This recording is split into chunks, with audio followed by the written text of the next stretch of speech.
Hello everybody, hello to everyone watching my stream and everyone watching Kyle's stream. Yeah, Kyle, I realised I didn't check with you whether we were going to introduce our own stream separately and then join on, or if we were going to be there together from the start. Yeah, I got on and there was a bunch of people who wanted to tell me about their recent shiny finds, so I had to marvel at those for a little bit. Very nice. Can we all hear Carl, by the way, everybody in my stream, let me know if you can. It's showing me that you can, but, you know, technology works in wondrous ways, so who knows. But anyway, welcome in, everybody. And Carl, I'm very excited to be doing this with you. Wait, can you guys hear Charlie? Yeah, likewise. Somebody said, is he talking? And I can see you talking. We'll go over the details of the challenge here shortly. I want to make sure you guys can hear him. Yeah, exactly. And if someone in my chat can let me know as well, if you can hear Carl. What is going on with this? Okay, they can't hear you. Ash can hear you. My chat can hear you. Thank you very much for that confirmation. But you can't hear me. Okay, let's do this. Have you checked your last time? We're in the very first stream we did together in Safari Week when I couldn't hear you. Okay, you got him. Okay, the Discord audio settings in OBS. I was trying to record all of the audio inputs separately, so if we needed to edit around something, but whatever. We're going with whatever you hear on stream is what you're going to get in the video later, so enjoy. All right, yeah. So thank you so much for challenging me to a duel of sorts. So both Charlie and I are avid VGC fans. Charlie actually has the most amazing opportunity, which is to cast Pokemon regionals. You guys know I've been traveling regionals for the past 2.5 years regularly, playing VGC on the circuit since about 2013, and before that, you know, I dabbled in it. So Charlie and I share that love for battling, especially with the VGC competitive circuit rules. And I found out that Charlie also likes to do some shiny hunting, and more importantly, full odds shiny hunting, which I appreciate the most. But today we're not doing full odds. I'm sorry. Don't cancel me. It's my fault. No clips out of context. It's all my fault.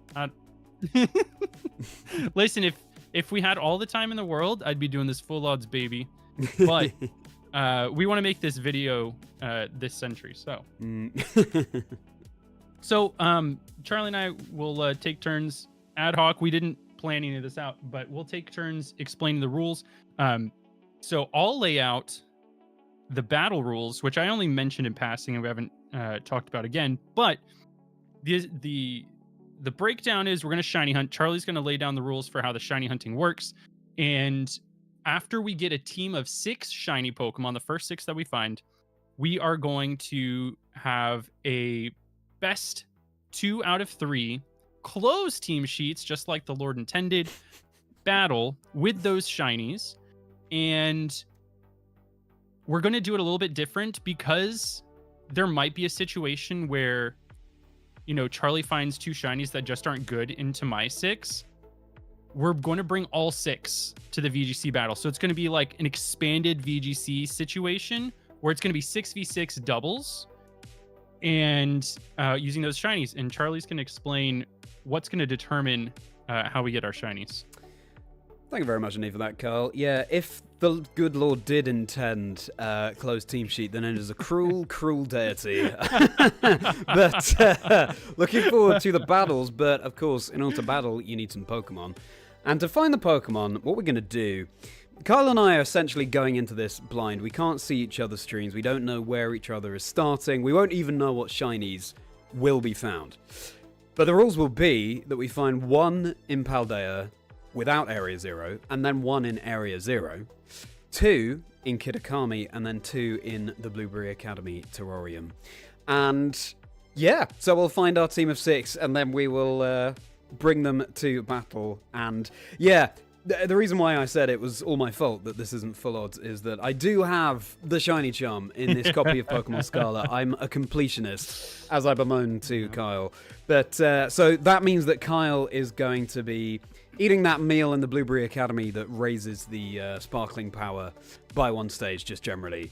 just to make things a little bit fairer. And also, as Carl said, so that we can, hopefully not be hunting for too long and getting into the battles as well. But obviously, this is our debut time doing this together, so we'll just have to see. It's sort of like a pilot run. We'll see what the timings are like. But yeah, I can't wait to get into the stream with you, Kyle. Yeah, so if there are any outbreaks, we're not going to be knocking out any of those Pokemon, and there will be no concerted effort on either of our behalves to target down a specific Pokemon by like loading in the same areas back and forth like I do for like outbreak hunts when I do those full odds without knocking them out. So we're going to be moving constantly. I think there might be like a path that we optimize that gives us an opportunity to get something that we like.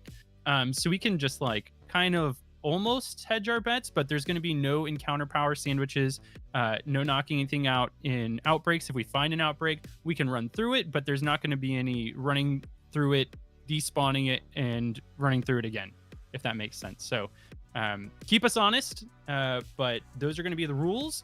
I don't know what my outbreaks are. I specifically didn't load into my game yet because I want to be surprised and see, what pops up.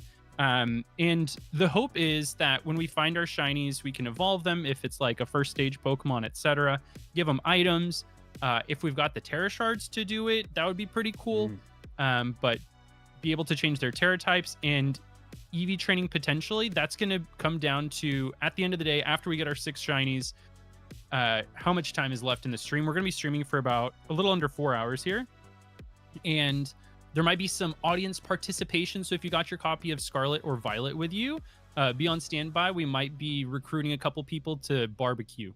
That's what BBQ stands for, just for the record, because I'm a Texan. Yeah, 100%. Yeah, thank you, Kyle, for then doing the job that you asked me to do and explaining how the shinies work. I sort of got halfway there and then I got distracted. But yeah, it's a team effort. In terms of other rules in inverted commas, we've agreed that we're not going to be transporting quickly between areas in the same place. We can only obviously fly between Paldea and Kitakami and then between there and Blueberry because you have to. But yeah, it's just proper roaming. Yep, that's right. That's right. Like this the is legendary not roamer beasts hunting we like are. we do on. Yeah, this isn't the Heart Gold Soul Silver hunt that I've been working on for the past year. This is like just roaming across the land, searching far and wide, each Pokemon to understand the power that's inside. So exactly. let's swap over to the screen. I'm gonna get onto my layout. Chat's here, so don't you dare say anything like Kwikpanik is method hunting while Kwikpanik fell off. Nothing like that, okay? Look at me. I'm the Entei now. I like that joke. Alrighty. So, are we going to start? We're going to start running around. Yeah. Do you guys have a preference in chat on my side whether I have like the glitch music, Glitch X City Spotify stuff, or are we feeling like some video game music? First 3 people to agree win. And my chat doesn't get the choice. So we're going to be having some good old stream beats. And Glitch, okay. Maybe I'll start running around, Carl. Maybe I'll get going. Ooh, okay. I know where I'm going to start. Okay. But I need to proc a sandwich. So fair dues. All right. I'm going to start casually just running around. And Ash, do I have enough Pokeballs? I think so. I mean, I haven't checked for a while, but I tend to. I will be saving in front of shinies if there's a specific ball I want to catch it in. Oh yeah. No, I'll be saving in front I've of got so many apricorn balls. Yeah. I'll be saving in front of shinies, whatever I think, just because we want to be that'll be crushing. We want to be as efficient as we can be. But yeah, Carl and I were just saying before this call, or before we started streaming, that we have a lot to catch up on. We haven't checked in for a good while, and loads has happened. So I'm looking forward to getting into that, everybody. And thank you for joining me today. Hello, Luke. Good to see everybody here in stream. Also, let's hope that we can spot some of these shinies, because some of them are pretty subtle. Let's hope that I can remember what the shiny variants actually look like in some cases. And yeah, we'll just have to see. Just have to see how things go. But how's everyone's weekend going? Based on the time of day, I think I'm going to start. Yeah, we'll start where we spawned in. Charlie doesn't know where I am, but Well, let's see while we're running across this place, what kind of outbreaks do we have? Wow, Kyle is putting a lot more thought into this than I am. Oh, Thinking about the there's time some of day. cool stuff on the board, Charlie. Is there some I'm cool so stuff? excited. Because Yeah. I checked my outbreaks before streaming, and they're not good, Kyle. They're not good. Oh, see, you should have been like me, and you just wing it. You pull a back muscle while you're running and lose all of your prep time. Yeah. That was my strategy. Yeah, exactly. Yeah, Kyle went for a run this morning, everybody, and unfortunately pulled something. So Welcome to my 30s. that's why we're a little bit late starting. So apologies for that. But Kyle, I hope you're. Yes, sorry. Are you It is my okay? fault. Is everything okay? Yeah, I've been lifting weights since I was 19. So like, gym injuries happen. I have never ever gotten an injury while running that was related to anything other than my leg. Sure. And I don't know, if I lean one way or the other, I'm not okay, but if I just sit still, we're good. So my wife was like, "Do you want me to massage it out?" And she was trying to like figure out where on my back it was, and we couldn't figure it out. So I don't know. It's not an actual like external muscle situation. Oh, It dear. must be like a rib. I don't know. Wow. I don't know. Okay. But this tea will help me, right? Yeah, it certainly will. And the cautionary tale here for chat, everybody, is don't age. Just Don't get old. stay the same age. Just freeze yourself cryogenically or something, and everything's gonna be fine. I mean, in a sense, I feel like continuing to play Pokemon is kind of freezing yourself cryogenically. We're preserving our childlike state, aren't we? Yes. So Exactly. yeah. Clearly that doesn't affect your muscles, Kyle, which is a shame. But I should have thought about that, yeah, before I got old. yeah. Shame, isn't it? But oh well. Maybe you'll reverse the age. Maybe you'll pray to Dialga or something. And Yeah. No, Dialga can help for sure. Maybe Celebi situation since I'm a Gen 2. yeah, exactly. And likewise, so am I. And Ash in chat saying another lesson is to never exercise, which I'm not sure I fully agree with, but I'm not sure. I like your. I don't know. I like your getting to the heart of the matter there, Ash. But You're like, actually, if you just didn't get up early to run. yeah, exactly. It's a bold claim.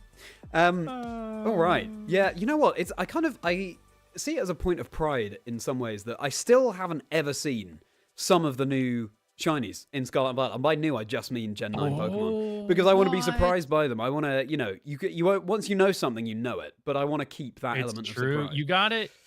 Yeah, But, there's a couple Pokemon. You got to get up close and personal. Chat's already seen on my screen that I've gotten up to some specific species and be like, let me look at this a little bit closer. Yeah, but this might mean that I'm at a disadvantage because I might miss some things. For example, Veluza. I've never seen shiny Veluza. In Generation 9. You will 100% know if Okay. it's shiny, I promise. Okay, yeah, good. see, Charlie's used to the World Champ difference in VGC being like Wolfie, but do you know how many world records I have for the longest shiny hunt for some of these? You're not ready.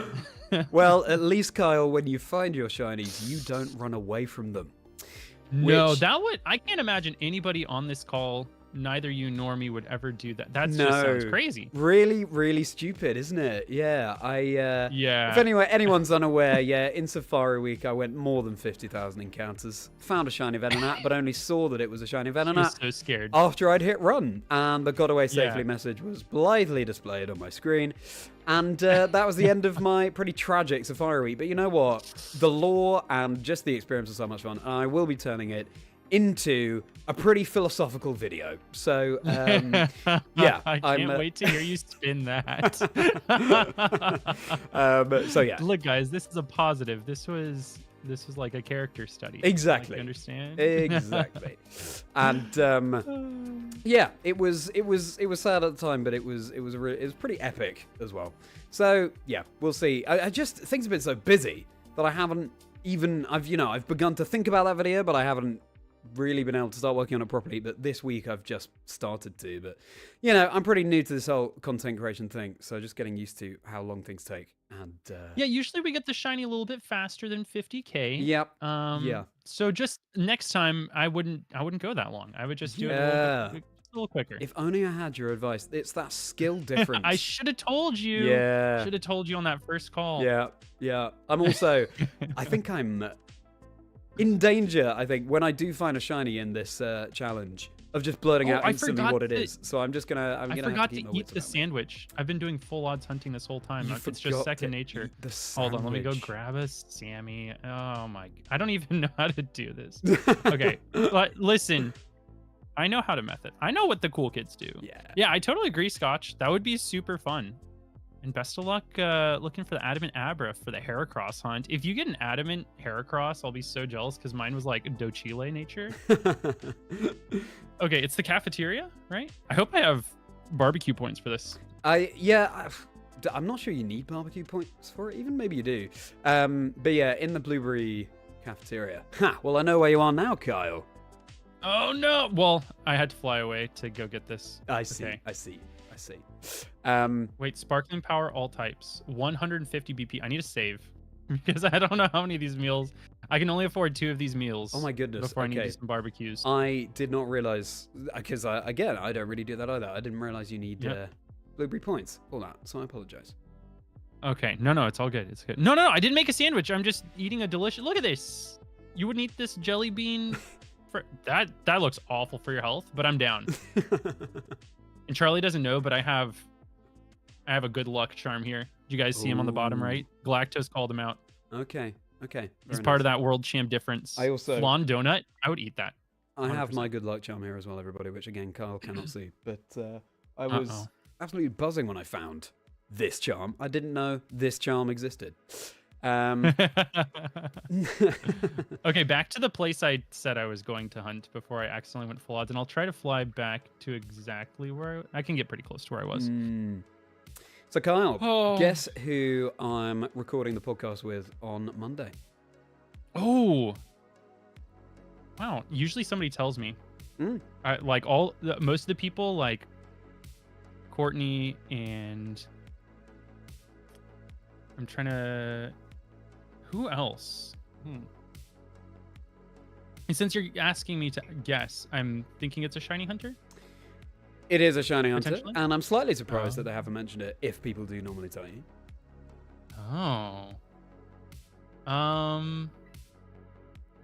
Well, I'm gonna guess somebody, and if you haven't reached out to this person yet, I think you should add them to your docket. Is it Taylor? It is Taylor. Oh, that's awesome! You're gonna be talking to my boyfriend. That's right. So cool. Yeah, absolutely. I can't wait. Taylor's so interesting. Like he's got.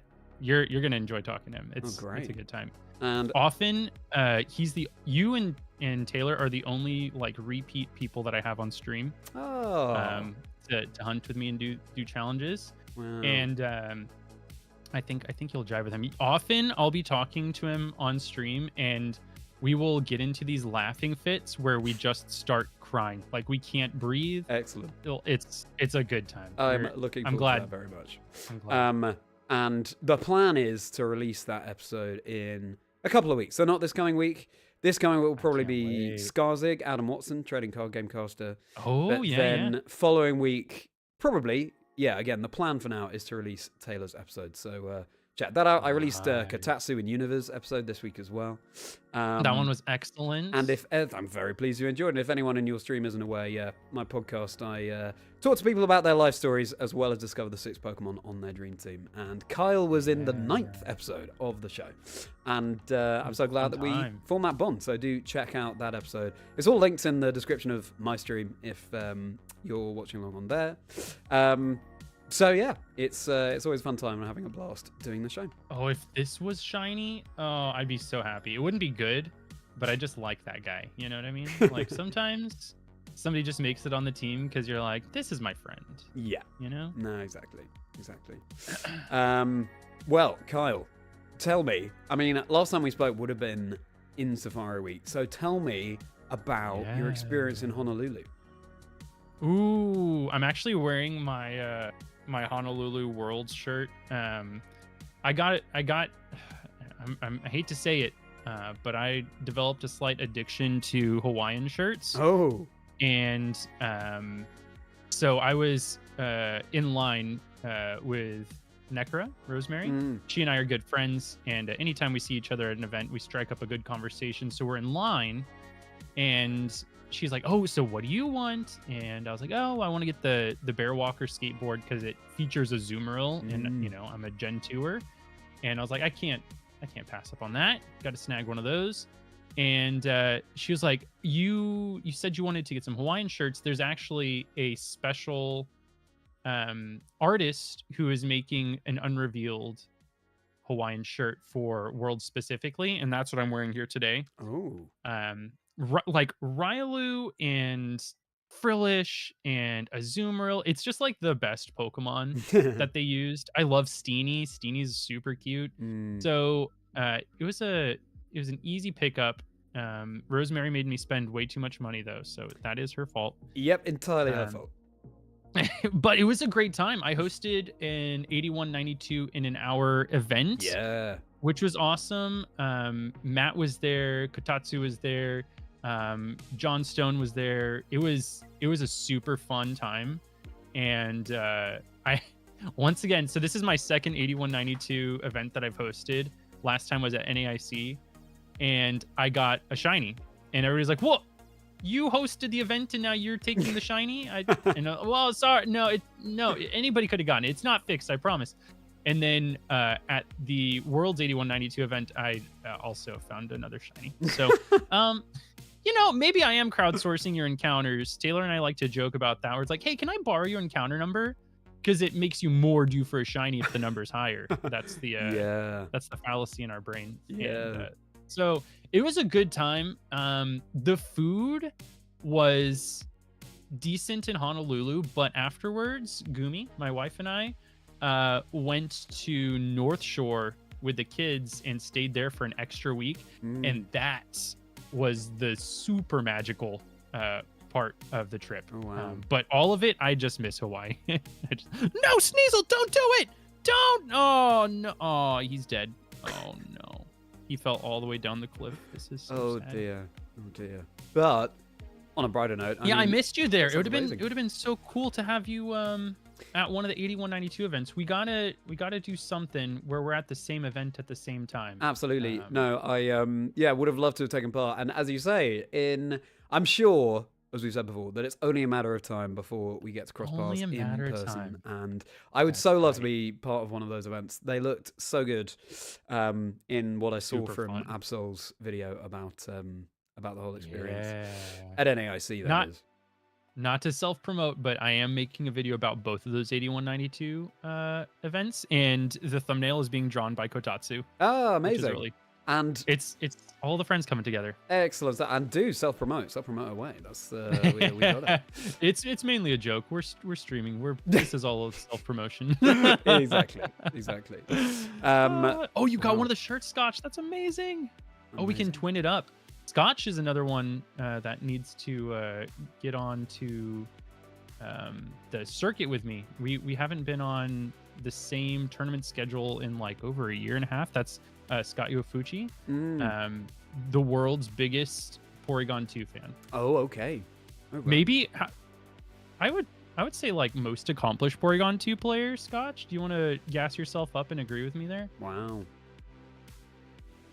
Yes, Toronto is my next tournament, which is in 2 months. I had to get in one Regulation H tournament because I am in love with the chaos of... I do best when I'm using Pokemon people aren't familiar with. Because one of my things when I was growing up is just like going to Cerebi. Joe's got a wonderful website going there, and just looking at all the shinies, but then B, all of the move sets, like what level everybody evolves. Like I just drone on that, so I know the speed interactions between, of course, the most popular stuff because I play against it, but then also the super obscure stuff because I had that weird obsession as a kid. Yeah, I remember you saying when we recorded our episode that you at this point, you know, basically what every Pokemon does, roughly the sort of area it sits in terms of its stats. And I mean, that's something that obviously all competitive players and casters keep needing to brush up on. But I can't say that over the years, I have done the same as you and just sort of kept that encyclopedic knowledge going. I mean, obviously, the obvious stuff, sure, but I couldn't really tell you the speeds of like a muck, say. Yeah. Okay. Well, I guess I think Alolan Muck it's you more might like see more commonly, but anyway, yeah. if you play Alolan Muck against me, we're not gonna be friends. Okay, like if I see Smeargle Alolan Muck, I'm gonna DC. That could happen as well. That could happen because they both appear in Blueberry. That's true. And we are going for 2 Tigers in Blueberry. How are the levels, by the way, everyone in my stream? How's music versus Carl's voice versus my voice? How is all that? Let me know. Because obviously this is, first time doing something like this, so we'll have to see. But yeah, incredible. I mean, Hawaii, I've never been to Hawaii, but also it is literally a 24-hour flight from the UK, and the time difference couldn't really be bigger. It's something like 10 hours, 11 hours. So I would be waking up to catch sort of the end of the stream for the day. But yeah, I mean, it looks incredible. And the drone show looked amazing. I love the little performances that was really nice. That they organized on the stage. Yeah, looked like a really, really special time. So yeah, maybe one day I will go. But also, I think you and I probably share this, Kyle. The sun is not our friend. I burn very easily. And so, yeah, just got to be careful about that. Unfortunately, yeah, I got pretty tan because there was a really nice nature trail that my wife actually grew up in Honolulu. So she had like a lot of nice insight on where we should go to, you don't want to just go do all the tourist stuff. I'm not that kind of person. I want to go on an adventure, Yeah. And she remembered a nature trail that led to one of the only beaches in Oahu where an endangered species that only lives in Hawaii will go to pup, and that was the monk seal. So I got to see a Pokemon, the equivalent of a shiny Pokemon in an animal that there's only about 1,500 left of. Oh, wow. So that was crazy that we happened to go to the right beach on the right day at the right time to see an endangered species. It was like IRL shiny hunting. I was over the moon to see it. And we actually got to see it like sleep on the beach for a while. It woke up and it's just like a water pit bull is what they remind me of. It was just like so playful. It was amazing. It's just a water dog. Wow. That is incredible. Yeah. That's probably one of the main reasons why I'd want to go to Hawaii, for the flora and the fauna. That sounds absolutely stunning. Well, I'm pleased you had a good time. And was it fun for the whole family, or kids enjoyed it as well? Oh, the kids loved it. We stayed at this place where they let us get our own eggs. I might have to let the dogs out here. Because they had chickens. There's chickens everywhere. Oh, wow. If you don't know, in Hawaii, there's chickens everywhere, like in the streets, in people's yards, etc. It's pretty crazy. So we stayed somewhere where we were able to get our own eggs, and the kids absolutely loved that. And they also had bunnies. They raised bunnies. So the kids had a blast just hanging out there. They learned how to play pickleball, which was really fun. They discovered malasadas of How fame from the Alola region. Apparently they make them in real life now too. So that was pretty fun. Also, Scott is saying that next round is my friend Stefan Mott. He's one of my bestest friends in the VGC space. Is playing against Wolf next round in Louisville, and Wolf is running on Mega. After seeing Aaron run Yanma on YouTube the other day, I'm kind of like interested to see what that turns out to be. It sounds kind of fun. Yanma is unironically really good right now, and I want to try it. If anyone, and thank you, by the way, for letting me know, Ash, that all the levels are fine. Yeah, Yanma gets compound eyes, so that boosts its accuracy. It's also pretty fast, given the current format we're playing that doesn't allow for legendaries or restricted Pokemon. It gets access to Hypnosis, which obviously is boosted in its accuracy. Screech becomes more than 100%, so it can reduce the defense a lot and then just sweep. Also, Air Slash becomes more than 100%. The team I saw that Aaron ran didn't have Air Slash. It didn't have a damaging move. No, but the original builder was like, yeah, I think you could put Air Slash on this. I'm gonna let the dogs out 1 second. Yeah, sure. I definitely would run Air Slash just to give it a little bit more use. But really, really cool team. And I've definitely got my eye on Yanma. It was interesting to hear about Yan Mega being run because Yan Mega doesn't get access to Compound Eyes. So I'm intrigued as to... Oh, I got a shiny! I got a shiny. And Kyle isn't even... Oh, you did! I got a shiny. I do know. And this is a shiny I don't have. This is very cool. Oh, nice. Excellent stuff. Hey! We're on the board, everybody. We are on the board. Nice. Okay. Oh, yeah. I wonder no, if Charlie's going to employ a similar strat to me, to the team building process. I can guarantee I have not. Yeah, okay. I think you have thought about this far more than I have, and I am just sort of going for funsies. So we'll see. We'll see how that shapes You're just gonna up. have 6 friends, which is good. You know, just 6 friends. Yeah, exactly. So I haven't done something like this in a long time, but I think a bunch of people in at least my chat will remember.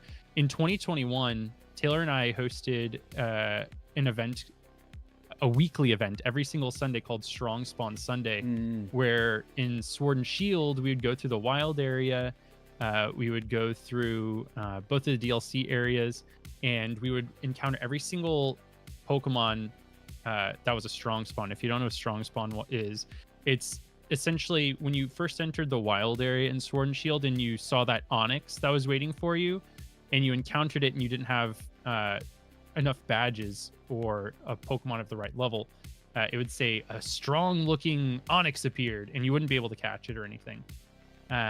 Those are strong spawns, and it offers some really unique stuff. Like in the wild area, you can find a wild Steelix, which is really crazy. You can do that in like Heart Gold, Soul Silver, and Sword and Shield, and that's about it.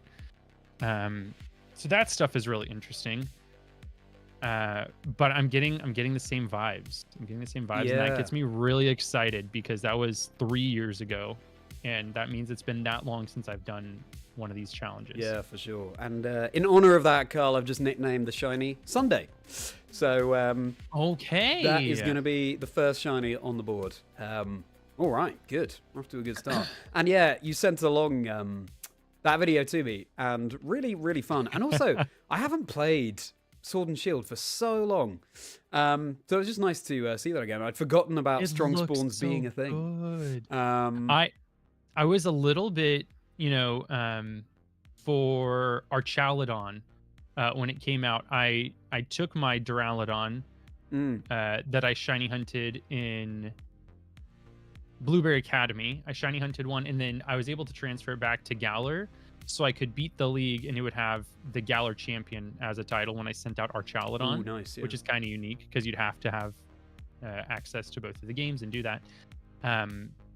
And I was playing the game, and listen, I know we're playing Scarlet Violet right now, but Sword and Shield, just the art style lends itself to Pokemon so well that I was kind of... I'd spent so long not playing Sword and Shield and playing other games that I was like, oh, I forgot how good Pokemon just look in Sword and Shield. Yeah. Yeah, sure. It was so pretty. I agree, Scott. I totally agree. I think Sword and Shield might be my favorite art style of any Pokemon game thus far. I think it's my favorite 3D model. Yeah, well, that's what I mean. Yeah. Pokemon game. Yeah.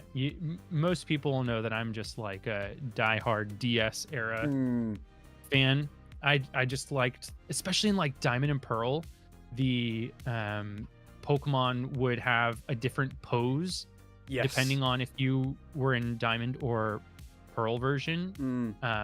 They did that also between like Fire Red Leaf Green and Ruby Sapphire. Oh my gosh. They did it in Gold and Silver as well. Gold and silver is gold and silver is a really good example. Of course, red and blue and green all had different sprites. I love that. Oh, there's our first shiny. Okay. That's a good one too. Okay. Interesting. We're pretty similar timing as well. What are you doing here? What? This is a good one. Okay. I now can't tell if you're just psyching me out. I found the most competitive Pokemon shiny. So it's a very good one. Okay. All right. Get a snapshot of it. Love to see it. Oh, wait a second. I've just thought. I found my one Paldea. Oh, damn it. I found a shiny. Wait. So that means I have to move on to another area. Yeah, I got to change areas. Yeah, okay. Scotch had a really interesting tidbit about the shiny that I found. But I don't want to give you any more ideas than you need of what I found. No, don't do that. All right. Well then, next area. I better fly so I don't accidentally run into a shiny I can't catch. Yeah, on to the next area already. Yeah, well, speaking of Yanma, as we were before, Carl, I got to tell you about my Teal Mask shiny quest, where the first shiny I found in that quest on the very first stream. For anyone who doesn't know, I'm playing through Pokemon Violet, Teal Mask DLC, just random shinies as I go. And then, I'll do a bit of story, find another shiny, find the next member of the team. Very first stream, I find shiny Yanma, and it's got the rare mark. It is... Oh, no, I forgot about that. Yeah. It's the first rare mark I've ever found. I mean, plenty of people haven't ever found a rare mark, and it's absolutely I still haven't found a rare mark bonkers. shiny. Yeah. So I've got... Well, the thing is, because it was literally the only Pokemon on my team, I felt like I had to evolve it so that I could, stand a chance against some of the game. But now, of course, Yanma's become competitive, but I can't unevolve my Yanmega so that I can have rare mark shiny Yanma in competitive Pokemon, which is a real shame. But anyway, I have Houdini. It's called Houdini because it spawned right where the first cutscene starts. If you run into the town, then Carmine challenges you. And it kept running. So fortunately, I saved before, but it kept spawning and then running there and triggering the cutscene. So I kept having to reset. And it was looking dicey as to whether I'd actually be able to get it, but I was able to pounce on it, fortunately. And so we got the rare mark shiny Houdini, the Yanmega, and that's pretty cool. Couldn't be a better start, really, to my Teal Mask quest. That was on my my Kitakami team as well. Yanma is like a dream shiny for me in Johto. Yeah, I totally agree. It's 1% in the playthrough until you get to post game and you can unlock swarms where it becomes 20%. That's one I still want to find shiny in Heart Gold, Soul Silver. Agreed. I actually, it's funny you mention this because inspired by your Heart Gold Shiny Badge Quest compilation video, as you know, I started doing one myself because I found shiny Totodile while watching your video. Which, by the way, I only just finished literally a few days ago because obviously I had to stop watching once I found that shiny, and then I was able to finally round that out the other day. Great video. Thoroughly enjoyed it and thoroughly recommend it if anyone hasn't seen it. I love a Shiny Badge Quest.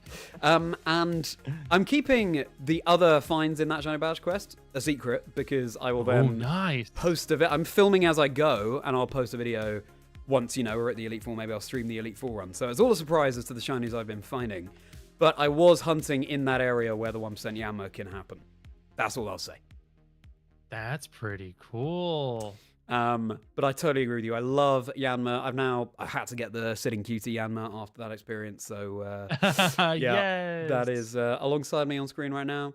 And, I just love that you're a massive Johto fan as well, because that is obviously me all over as well. Good taste. Okay, I've chosen my next area, and I skipped straight to this area specifically, and there's that's the dream, this one right here that just walked by me. Oh man, if you were just a different color. You could do an Absol and make your screen negative. It's true. So for not this past birthday, but the birthday prior, I was doing a Destiny Mark hunt for Umbreon, and I actually found it while inverted. Oh, wow. Yeah, cool. Taylor and I started doing that in like BDSP, where we were hunting in like funny colors, and he actually found his Bidoof in BDSP with sepia, so no colors, and he noticed it before it sparkled. Oh wow! But we were at like 10,000 encounters a piece, so we've been staring at these Pokemon a ton. Yeah. So if it's a different color, gray or white, you kind of, but it was still really impressive that he noticed the shiny without colors. Yeah, absolutely. I think it's interesting though. I think we surprise ourselves as once you've seen a sprite enough, the shiny does immediately stand out to you. Like I've seen enough Tandemaus versus shiny Tandemaus now, I think, to be able to immediately tell when it's shiny, because at some point, and I will stream this at some point, but I would like to shiny hunt the family of 3. Mousehold is my favorite Generation 9 Pokemon. So at some point I'll do that, and if you're watching the Dortmund stream, you'll have seen a bit of love for the mouse family coming out. I have my homemade Tandemaus ears. Yes. And yeah, it's, even though shiny Tandemaus is incredibly subtle, I think I'm at a point now where I can just, I might be exaggerating here, but I think I can instantly tell when I can see one, or at least you can. It's surprising how quickly if you can look notice close enough. Yeah. So when Regulation D came around and it allowed for the use of Qianpao, Woqian, Tinglu, and Qiyu, I had to go get the stakes, and I just took my Switch to bed and was like, okay, I'm gonna search for the stakes. I didn't want to use any like guides. Like I wanted to find them for myself, like the good old days. And so I just take my Switch and I'm like, I'm gonna be sitting here for a while looking for the stakes. No reason to record or anything. And I jump on a rock. Like I come out of like Alfernada or one of those areas looking for stakes. And I jump on top of a boulder. I cannot figure out how to get up out of this area. I jumped on top of the boulder and there's a Tandemaus standing right there. And I was like, wait, do you have yellow pants? And I was like, oh my gosh. Like this was going to be one of the hardest hunts to do full odds, because, you know, if you do an outbreak, you can knock them out and then your Pokemon will refuse to knock out a shiny. Yeah. But I was going to hunt it full odds, which meant like no knockouts. And I just jumped on a rock and he was waiting there for me. He's like, hey. So that's actually my mousehold for VGC stuff, is that random guy who just greeted me one day. Oh, cool. Very nice. That was a cool yeah. one. Yeah, I love that line. What's your favorite Gen 9 Pokemon, Quick? Roaring Moon. I adore it. Absolutely adore Roaring Moon. Yeah, fair enough.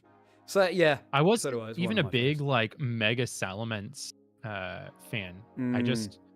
He's just a good design. Is Tandemaus / Mousehold your favorite, or do you have a different Gen 9 favorite? Yeah, Mousehold is my favorite Generation 9 Pokemon, I think. Good choice. Good choice. Yeah, I just, you know, competitively, obviously, it can be very flexible. It can be supportive. It can be offensive. It can be both. Yeah. But also, I don't know, Phalanx, Tandemaus, sometimes the Pokemon that are constituted of multiples, they just really get right. And I love both of those. I just think Mousehold is adorable. Like, it will never get old for me. And in fact, my friend Ben Kiriakou, another caster, brought me back from Honolulu the Mousehold plush, which is very, very sweet. Yes. Is it the one with the magnetic hands or the sewn hands? It's the sewn hand. I didn't know there was a magnetic hand one, actually. There's one where the hands are magnetic, and it might be Japanese exclusive, but I want that so badly for my collection of plushies. Yeah, very cool. I promise I'm not trying to just farm this one area. I literally cannot find how to leave this place. What's going on? I've just I promise I know how to play Pokemon. I've just had quite a few spawns of a Pokemon that would be great for competitive for our battle. None of them shiny, which is very selfish of it. But I think you don't tend to see that many of that Pokemon spawning at the same time. So there's a chance it could have been shiny. It wasn't, but alas. Am I losing my mind, chat? Like, there is a ramp that takes me up out of this place, right? Can you not just fly out? I guess I can fly up. Yeah. But I was looking. There was a ramp. I wanted to roam properly without. Yeah. flying. True. But I mean, you can fly. Are you on Scarlet or Violet? Is it over here? Oh, I'm on Scarlet. Oh, cool. What about you? So am I. But yeah, you could hop on your Koraidon and just sweep out of there. And hello, Yeah. Bob. Welcome to the stream. How did I miss this? We're on call with Kwikpanik. Jeez. We both have our first shiny on the board in this challenge where we find random do. shinies and then battle each other. Oh my! If you were a different color, I'd throw up. Oh, that would be so cool for the team. Oh man, Just to be clear, chat, Quick is talking about the Pokemon he's just found, not me. But, it remains to be confirmed, I guess. But that's what I'm assuming here. Oh, or this guy. I forgot you. Okay, I forgot you're here. Are you now That's just cool. doing shiny reactions to Pokemon that aren't shiny in the hopes that it will sort of listen, inspire a shiny? I am just a huge Pokemon fan, so I will just react to the most benign thing. Yeah. I'll just be like, look how he's sleeping. Oh my god, I love it. Yeah, that is one thing I do like about Scarlet Violet is like the overworld spawns reacting with their surroundings. Yeah, absolutely.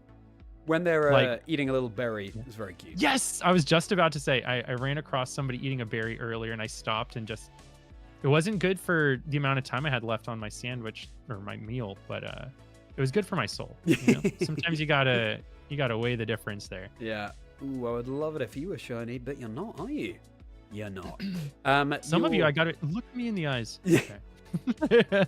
Bob, you're shiny hunting. I just conflated shiny and hunting then. You're shunting. No, don't. We're not going to do that. Very nice, We're not going to say shalfa, No. and we're not going to say shunting. Yeah, okay? yeah. Those are the rules in chat. Yeah, that was entirely a mistake. But Bob is shiny hunting some Palkia right now. So good luck to you, Bob. Which generation nice. are you shiny hunting that in? And tell me also, Kyle. Ah, God, I loved seeing all the content so much. I wish I had been there. Tell me about the Safari Week IRL. Oh, Safari Week IRL was crazy. Yeah, that was an absolute blast. We got to all hang out in the same house, just shiny hunting, and everybody had like, I think the fewest consoles anybody had was 2. And Taylor and I both had like 7.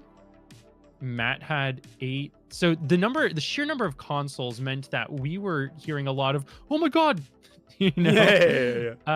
which was really exciting. And then being there for each other's catches, and it's been long enough. All of my fails, I caught 2 out of the 9 shinies I found for Safari Week, so that was pretty cool. That was just a really good time, and a lot of these people are friends I've had online for a long time, but never really got to meet in person. So you would think that we would just like lock ourselves inside this Airbnb and shiny hunt with no reason to go outside. But we went for some nice walks. We went and got some good food. We went out and we bought like some Pokemon and Yu-Gi-Oh cards, which was really fun. And we learned a lot more about each other than you get from just like typing on a keyboard, which was really fun. Exactly. It looks so much fun. And I saw like the day that you were like wading through a river and waterfall dip and stuff like that. That was an ice melt waterfall. Oh, that wow. was so cool. I didn't go on the Costco trip actually. When everybody went on the Costco trip, Dallas, Taylor, and I just like drank a beer in the pool, and that was so cathartic. I was like, I've never had pool beer. This is great. Never done it. Very nice. Yeah. Oh gosh. Incredible stuff. And you're shiny hunting Palkia and Gen for Bob, the classic, the original. Oh, let's go! Well, good Best luck of to you. That's going to be really good. In fact, I have a I was about to say my childhood copy of Platinum, but actually I sort of treated myself to Platinum as a reward for getting into drama school, and so that would have been 2016. So definitely beyond childhood. But I say the same thing. Yeah, I've completed that game now, and so I could shiny hunt both Dialga and Palkia in that game. Just note to self, I need to remember that in the future. I actually recently got my shiny Azelf on my childhood quote-unquote copy of Platinum version. Wow. I was of course in college, but yeah. Azelf is the roaming one. No, is that Mesprit? No, that's Mesprit is yeah, roaming. Yeah, that's Mesprit. Yeah. Azelf is cool. Azelf is one of my favorite shiny Pokemon of all time, and it's my Ooh. favorite Sinnoh legendary Pokemon. Oh, wow. So that save file, I hunted the Giratina and the Azelf successfully before I have been able to find the shiny Suicune I've been hunting for months and months and months. So Yeah. that game's at 2 shinies, and Soul Silver's just limping along at 15k for Suicune. Oh, dear. And is so okay. I assumed that Suicune would be one of your shiny badge quest targets for Heart Gold, but no, that's Soul Silver. Yes, that's so you can't catch Suicune in Heart Gold, Soul Silver until post game, until you're in Kanto. Exactly, yeah. And so yeah, that's part of like the Kanto leg. I actually have completed both a Heart Gold and a Soul Silver shiny badge quest, and so the next logical thing was to do a Dream Team quest. So I actually have started that on a copy of Soul Silver, which is my favorite game. I have the Quilava already, but that's the copy that's going for the roaming Raikou, which goes on the Dream Team quest. So Okay. one of the roaming beasts is going to be on a future BTQ whenever it shines. I'm about like 2,500, 3,000 encounters into that hunt. Very cool. Okay. Well, That's a cozy one. That's a cozy hunt. I like it. the only Just because you roaming- get to hang out in Ekritique. Yeah, oh, Ekritique. One of my Yeah. faves. One of my faves. Yeah, the only roaming beast we've got going on today, Alcaridon, for this quest. We are the legendary roaming. beast. Yes, we are legendary, Kyle. That's right. That's right. Very cool. Legendary, but not impervious to pulling a muscle, apparently. Yeah, no, exactly. Yeah, real shame. Very nice. Very nice indeed. Yeah, there are all sorts of quests I want to start. I've been enjoying streaming some VGC of late as well. Yeah. That's what I've been doing. I wanna do some more retro hunts as well. I've been planning out a Pokemon Silver, Gen 2 Silver, on my original, this time definitely childhood cartridge, for a long time. And yeah, so I look forward to getting started with that. Silver is probably my favorite game of all time. Be it Pokemon or not, just favorite game. If you really want to be mean to yourself, you can think about how that game came out a quarter of a century ago. Yeah, the thing is, I don't want to be mean to myself, but thank you for that suggestion. No, it's Thank just you an, so it's an much. opportunity to consider it in that light, which you might not have. Yeah, no, that's really considerate of you, Carl. Thank you so much. Yeah. Yeah. You don't have to, but I just thought I'd put it out there in case you do want to think about it that way later. It's a good thing that we can't see each other because you cannot see the tears streaming down my face right now. But yeah, quarter of a century. You know what? I don't know. Oh, that's a Pokemon just fell off a cliff. Goodbye. No. Yeah, that's the way it goes sometimes in Paldea. Yeah, I don't know. I kind of quarter of a century. I guess that kind of makes sense. To be honest, I just think it's so impressive that the games remain so fantastic even after all that time. So yeah, I mean, so Red was my first game. Yeah, like my first Pokemon game. I remember you but saying. I don't remember too much about the playthrough other than the Charizard that I had that had the worst moves in the world. Really? And a Ditto that I think was like the last capture and like a Zapdos because I just didn't know what it was. Ditto, wow. And the seal that I threw a Master Ball at because I'd never seen it before and was out of other Pokeballs. That sounds like the quintessential first Pokemon playthrough card. You use the master. It's like you filled in your bingo card there. You've used the Master Ball on a completely random Pokemon. You have a Ditto that's not doing anything. You have a Charizard with, I'm guessing, just like all HM moves like and Scratch cut, or something. Yeah, cut. It had cut / Fire Spin and Strength, I want to say. Yeah, classic. So its only fire move was Fire Spin, which is awful. I thought it was good because it learned it at like level 70 something. Exactly. Yeah, but alas, they saved. There's no reason for it to be like we need a buff to Fire Spin because like we have trapping moves that are far more accurate these days. And Fire Spin, it would be cool if Fire Spin got some love. Yeah. Yeah, I know what you mean. And you're so right. Fire Spin was like, I guess, obviously, because Charizard was so popular, and that particular very famous Charizard card was so popular, and I believe Fire Spin is a move that it can have on that card. Fire Spin was regarded as, the hallowed move, the sort of the all-time greatest. Isn't that weird? It's like 15 base power, 75% accuracy, and you're just like, why? I don't know. Yeah, I think, I guess the idea of trapping a Pokemon in that residual damage is good, but I don't know. Just imagine trapping any general Pokemon in with Charizard and like, ha, you have to face him down, and then your opponent's just like, well, Charizard's got 1,100 weaknesses, so this is fine. And he's built like a paper house. yeah, it's true. I've just realized that the area I'm in, the first shiny that I found, there's a high chance that I dupe up on a shiny here, which would not be good because I can't do that.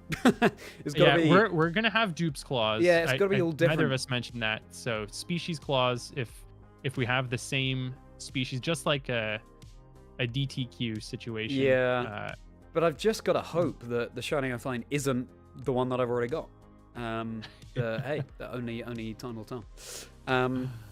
Very cool. Very nice. And it's great that you're going to compete in Toronto, did you say? Yes. Nice. I actually, you know, I was saying I do better when I'm playing with guys that I'm comfortable with. I tried playing a couple of like meta teams that I thought were interesting. I was like, oh, I like this concept. And none of it just felt right. So I sat down a couple nights ago and I was just like, what are the Pokemon I want to use? And, you know, what are the ones that are synergistic? Which ones make sense based on what's popular? And I built a team of 6 and just went on the in-game ladder and went 16-3 with the team. And I was like, okay, I think we'll just build on this. And I probably need to send it to Scott. He's always been my like guy in the chair. He has some like really good insights. Stefan Mott also usually helps. I'm like, these are my 6. What am I missing? That's cool. And I think that's what I'm going to do with this team because I am so comfortable with their speed tiers and comfortable with their damage output, etc. Scott with the salute. Fantastic. 16-3, that's really impressive. And David, 1998, we didn't know how good we had it. We certainly didn't, and that gets more depressing the more we think about it. So let's... Yeah, well, okay, listen, if you want to think about now, our screens are backlit, so we don't need the worm light. Hey, that's true. We don't need a 15-pound sack of batteries with us at all times. So, like, there's a couple of benefits to the advanced. I think if we stopped at the DS, like, I'd have been happy. Yeah, like, true. That's all we needed. Yeah, the Switch is great. But, you know. Yeah. What did you rise from the ground? Are you here to tell me you're going to be shiny later? Oh, this one did too. Okay, guys, if that's got to be a sign. These guys literally rose from the ground. I got to screen cap that. That's hilarious. Like I had no inclination to go check that area because it didn't look like anything was spawned, and they literally came up from the ground. That is very appropriate for Halloween. Like a spirit brought back. Exactly. Wow. That was so cool. Oh, yeah, somebody just planted that Pokemon there, and it just happened to be ripe for picking at that point. I think you're right, actually. Yeah, that's the one. Very fun. Well, I obviously have all my theories going as to what that could... I mean, obviously it sounded like a Greavard, but from your reaction, it sounds like that's a Pokemon that doesn't normally... No, it's not a Pokemon that's supposed to do that. It's... Yeah, you would think that it absolutely could not ever do that. Right. Okay. Interesting. I'm looking forward to the debrief after the the battling is done, and then we can fill each other in on exactly... Yeah, the first find definitely was generous to me. Okay. It wasn't even a Pokemon that I thought could be in that area. Of course, in Scarlet and Violet, almost anything can spawn almost anywhere. So I hadn't even thought about that as an option, and I saw it and I was like, wait, you are a very different color. Oh wow, okay. I'm pretty scared. I don't think the Pokemon I found was I'll tell you like that, but I'll tell you, I caught it in a heavy ball. Okay. Do with that information what you will. Okay. Did I do it because the colors match? Did I do it because it's actually heavy? Am I an agent of chaos and it doesn't match at all? I think you probably did it because the colors match, but that's just my theory. Maybe. And Okay, Based on how pleased you are with that find, I have a theory as to what it was, and that's quite scary. Thanks so much for the follow-on move. Only time. Yeah. will tell. That's part of the fun, like building a team in secrecy from each other. Is like, okay, so when you said this, what did that mean? 'Cause I was thinking it was this. No, actually, it was this. Oh. Yeah. Or maybe again, you could just be completely psyching me out. It might have been like a. I could be. I was about to say Scatterbug, but obviously Vivian is actually pretty good right now. But maybe Friend Guard's good. It was Spidops or something. I don't know. Oh, I might have just laughed if it was Spidops. I'm thinking though. Oh, that's a Pokemon stuck in the wall. It's not shiny, so that's all right. My thinking is that. You might just still be completely psyching me out. I don't know. I'll have to see. Could be. I'll have to see. The Steel Goblin in Breath of the Wild. That's what it was. It did feel like I was playing Zelda and I entered a dungeon and the door closed behind me, and then he just kind of transmuted through the floor. I see. Like, hello. Sure. I didn't get a heart container for beating him though. Yeah. I think I told you that my girlfriend and I have been playing through Tears of the Kingdom, and Zelda is definitely a game you need to keep up momentum with, and unfortunately we just haven't been able to do that. Yep. Yeah, especially those games. Yeah. Breath of the Wild and Tears of the Kingdom. We neither of us really played Zelda when we were younger, so our first experience. But I'd like to. It's certainly a series that I could see myself getting into when I was younger. Did you ever play Golden Sun, Carl? Yes, I actually recently picked up a complete in box copy of it to replace my, I want to say childhood, but I was in high school. I had a copy in high school that I traded away after I beat it. I beat it and I was like, okay, next game. And I think I traded for like Metroid Fusion or something. So it wasn't even a bad trade. But somebody hit me up and was like, hey, I have a complete in box copy of a Game Boy Advance game. Are you interested? And I was like, well, what is the game? And they sent the pictures like, oh, yes. Oh my goodness. Wow. Golden Sun is great. And So I fell in love with Golden Sun after playing. It was like the perfect time. I got introduced to it after I beat Final Fantasy 1 and 2 and the first Fire Emblem that came over to the West. Ooh. And it's like a good marriage of those two concepts. Yeah, for sure. Anyone else in chat play Golden Sun? I absolutely love that game. It's a real commitment. It's a real epic. So another game that you have to keep up momentum with, I think. But it's JRPG. It's kind of Pokemon-y. You have these little creatures that you befriend and you harness their power, but gives a more sprawling world and generally more sort of almost medieval, sort of fantastical and it's really good. I love that vibe. Yeah, absolutely. Yeah, for sure. Lolly is positing the most heinous crime that I can't believe it would be ever assumed that I could do something like this, but they think that I could possibly have another shiny already and not have told you. Oh, I don't know why you would say that. That's wow. just we're not going to play those psychological games, maybe. I think it's a little bit late for that. I think that seed's already been planted. I don't know. I mean, that would be crazy if somebody had like 2 or 3 and didn't tell the other person. That I can't imagine not reacting to a shiny. I love how the numbers just going up and up. Next time you say, someone has 4 shinies. Nobody has a full team of shinies and is already EV training. There's no way. Oh dear. Well, being totally honest with you, Carl, or am I? Because all you have to go on is my word. All I have is the one shiny. Oh, no. Okay, sure. Yeah, no, that seems likely. That'd be too fast. Shiny Pokemon are rare. Yeah. Yeah. No, I know. Yeah. It's surprising how we found a shiny roughly similar time. Yep. I think with the shiny charm in this meal, you get the same number of shiny rolls. I think it's plus 2. I think again, I've never consumed that. I don't myself, know. I actually don't know at all. Yeah. Yeah, not But sure. the first one popped up so fast that I was like, yeah, for sure. Mm. And when the second one wait. Has anybody found anything else? Probably not. Probably just the one each. Probably. Who knows? Who knows? We'll never know. And what's everyone doing along the side of this stream today? Are we shiny hunting? Are we doing some competitive practice? What are we up to? Somebody trade their soul silver for a copy of Cars 2? No! Oh dear. Now, that sounds like a childhood trade for sure. I played the original Cars video game and it was great. It was great fun. Cars 2, I can't say I played the game. I've seen the film. I don't know if it's worth soul silver. No, it's definitely not.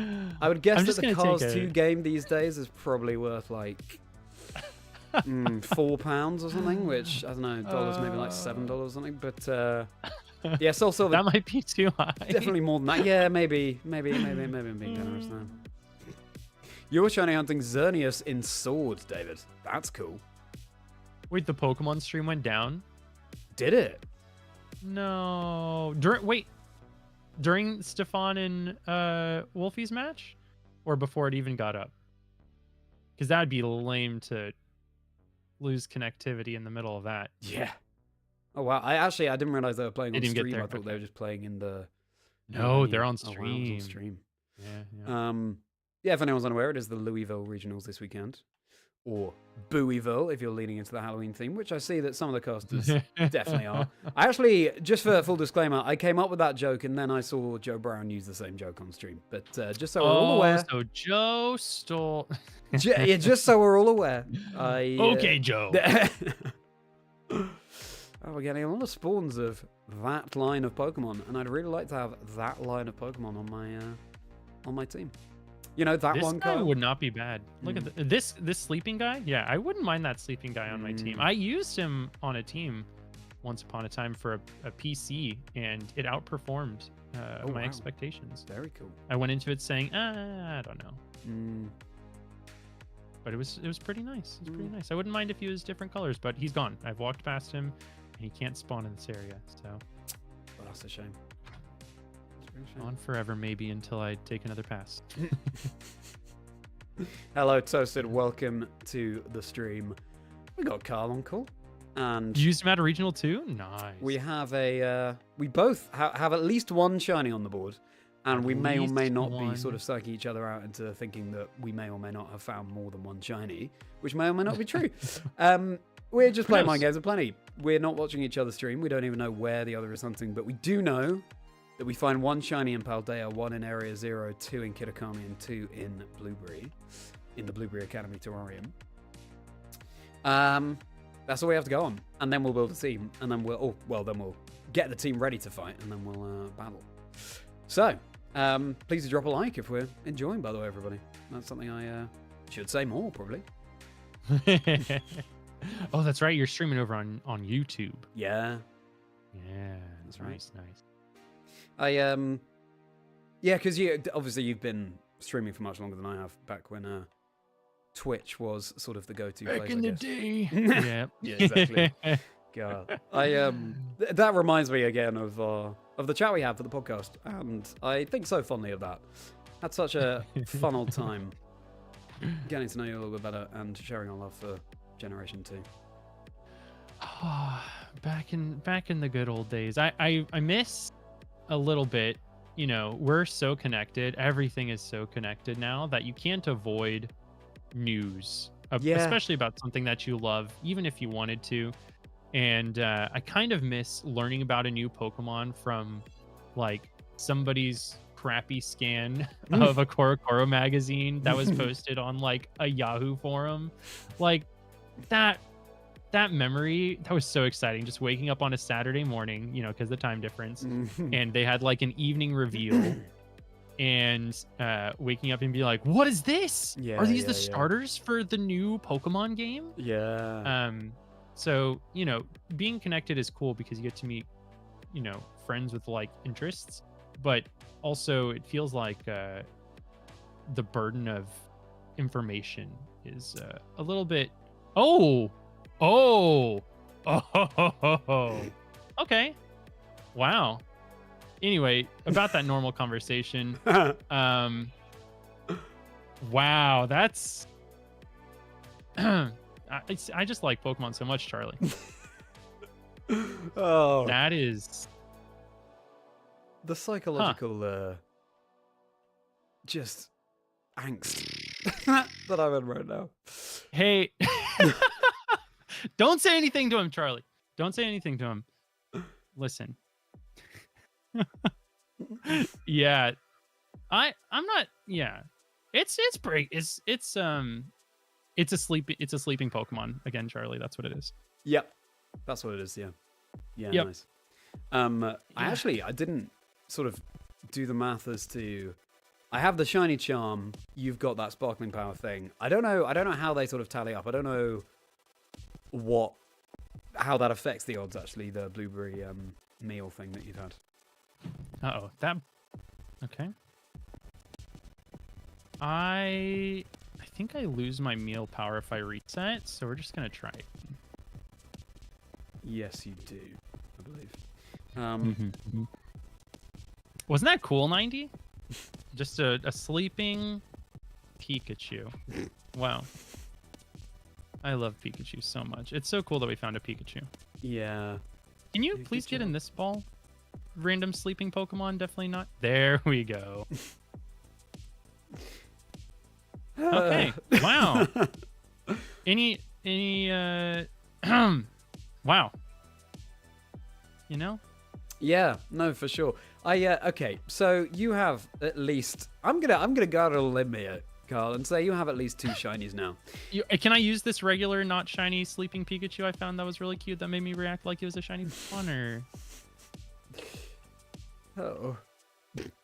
was that the first shiny? The regular sleeping Pikachu? That wasn't a shiny Pokemon? I don't know what you're talking about. Okay, so we have 8 minutes left on this sandwich, and interesting. Okay, we're just gonna drop down nature guesses for the regular sleeping Pikachu. It was quirky. Of course it was. I know, Scotch. I know. Maybe I'll just take this team to Toronto instead. Who knows? Oh my goodness. This does not sound very promising for old Chaz here. Oh dear. Wow. Well, maybe you can find a cute sleeping Pokemon like I did. Yeah, that's the dream. Frankly, that's kind of why I suggested this quest to you in the first place, Carl. I just wanted to find cute sleeping Pikachu. Yes. Yep. The key to success is you got to move slow. You got to get off your Koraidon. Got to crouch down so you don't scare them away. And wake them up. Otherwise Right. it won't be. Thank you for that. Yeah. Yeah. No, I got you. I want this to be fun for both of us. Hey. Yeah. Thank you. Thanks so much. I got Oh you. dear. What if this guy was Birtledurdleding? I'd be like, what? No way. Birdledurdleding, is that what the kids say these days? That's what Taylor and I started saying back in Legends Arceus. Oh, sure. Came out, and it has that funny jingle Yeah. when something shines, and that was our very good attempt at properly mimicking the sound. It's decent. It's decent. Yeah. It's hot. And we caught yeah. somebody who was not, I don't know, not somebody who we don't normally talk to.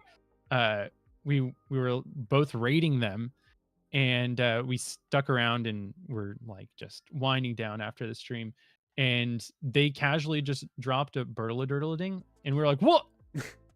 we said that. Wow.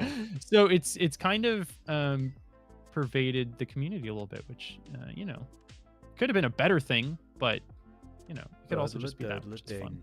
Yeah. Oh, what if that guy that'd be, don't run away. Okay, I'll see you later. You're supposed to be a different color anyway. Talking of the late night sudden leaks and reveals of Pokemon, I remember I still remember when you know, Gen 2 was just on the horizon, and I don't know, my dad had somehow found a website. He's not very technologically minded, so probably someone sent him the link or something. Anyway, or maybe it was actually the official reveal of some Generation 2 Pokemon. And yeah, that is such a cool memory. That is etched into my brain. Just seeing. It was the best. I remember seeing Blossom and. Don fans. Anyway, yeah, back on, you know, Adele. Not the singer, I was on it. I was on a CompuServe. That brand's not even around anymore. Oh wow. I just got some really interesting math dropped in my chat. So Shiny Charm gives you 2 extra shiny rolls. Yeah. And that makes it 1 in 1365.67 that each Pokemon could be shiny. My sparkling meal power that I've consumed with the delicious flan donut gives you 1 extra shiny roll and gives me shiny odds of 1 in 2048.25. Interesting. I thought that the Shiny Charm. So my regular sleeping Pikachu was actually pretty rare. Very Unlikely to cool. happen. Yeah. Even. I thought that the Shiny Charm was made it 1 into 2048. But clearly. No. Yeah, Shiny Charm is in 4096 games, though, has been 1 in 1365. Oh, okay. Yep. All right. Well, yeah. I'm due another one, Gabe. Just say it. If we could rectify that. That's a floating Pokemon up there that should not be floating. And it's just sitting on the air, so that's good. I'm trying to find a particular area of this place that I found a moment ago, and now I can't find it again. Oh, so you're pulling a Kyle We'll get when it. I was Yeah. lost. Yeah, exactly. Oh, hey, do you wanna be? No, you don't. Okay. If you were though, that'd be kind of. And I can never tell of this guy, especially with lighting. Okay, you're not. Yeah, the lighting's a really interesting one. I was soft resetting for a shiny Piplup in BDSP and found the uncatchable Starly, and I didn't get the Piplup. I just wanted to start playing the game, so I did. But the light in that game in particular, really, especially with something like a Starly, it really does kid you into thinking that something's shiny when it's not. Yep, it sure does. But it's also really pretty. I love the like Eterna Forest in the evening in that game. Beautiful. Oh yes, my favorite part of Platinum, and a key difference between Platinum and Diamond and Pearl is that when you go into Eterna Forest, you can actually see like the shadows of the clouds above you. Which is really pretty. And I played through Diamond and Pearl recently to start hunting for the Mischievous and the Murkrow. Oh, cool. And it's not present there. So it's just a nice little quality of life improvement, a little bit of love shown in those games. Love that. Between what was supposed to be, you know, like an easy third version for the generation, they made some nice quality of life improvements like that. That's really interesting. Purely aesthetic. Yeah, really cool. I actually... Yeah, I've never played Diamond or Pearl because I just went straight to Platinum. Given yep, there's a couple of reasons to go play Diamond and Pearl over Platinum. Of course, like if you only get to choose one, you know, I'd choose Platinum. But but like in Eterna Forest in Pearl version, for instance, at night you can encounter Mischievous and have the opportunity to play through the game with Mismagius.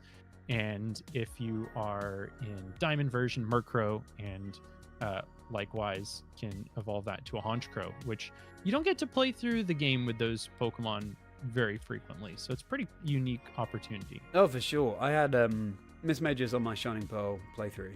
I love that Pokemon. I love that line. Me too. That was on my first ever tournament team when I played in that little VGC-esque tournament in a GameStop. Oh yeah, I was running a Mismagius. Very cool. Yeah. DP Eterna Forest spawns are so much better. I wish we had the aesthetic of the Platinum Forest with the spawns of Diamond and Pearl, because they just, for some reason in Platinum, they're like no more Murkrow, no more Mischievous. Instead, Bidoof. Enjoy. Oh, I hadn't realized that. Wow. Yeah, it's pretty brutal. Yeah. You also get Ghastly at night. That's so strange. But can you find Misdreavus and Murkrow elsewhere in that game? Nope. Oh, wow. You sure can't. Yeah, and the other funny ones are like Glameow and Purugly are exclusive to Pearl. And Stunky and Stuntank. Stunky and Yeah. Stuntank to Diamond, and they actually are not available in a game again until like Generation 8. We finally got Stunky again. Everything else had to be a transfer, which is crazy. Yeah. That there's no place in Gen 5 between like Black 2, White 2. They just couldn't find a spot in the spawn table. Yeah. To put Glameow and Stunky. And... yeah, that's true, actually. And you remember one of the guests I had on recently for the show, in an episode that hasn't been released yet, Stuntank is, or maybe it's Stunky, is on the team. Was it? Anyway, which surprised me. I love finding out the crazy connections people have to these Pokemon that, yes. Yeah, just don't speak to. Okay, so maybe. Do I have anybody in chat who can do a couple BBQs with me? Because I don't have the BP to get another shiny sandwich. This is good. This balances things out so I can, just find my sixth and final shiny for the quest. Oh, you're still looking for shinies? That's crazy. I just wanted to get some resources. But, no, that's cool. No, I'm happy for you. Listen, Carl. It's the journey. It's not the destination. Whoa, that sounds familiar. Hey. Okay, I've heard that before somewhere. Okay, so worst case scenario, I'm gonna do these BBQs solo, and if I find a shiny, I haven't found a shiny here. I was saving this for last. Make yourself a TM, catch a dragon type. Okay, I have at least one helper. Very nice. Very nice. Yeah, Carl and I talked about when we have our team and it comes to sort of training them. So it's not too much of a drain on the in-game resources we have. Yeah, getting a union circle going and harvesting resources that way. But it's one of those things where you have to see what there's time for. Yeah, it'd be cool to have some audience participation if we can do it. Yeah. Does this make TMs? Pokeballs.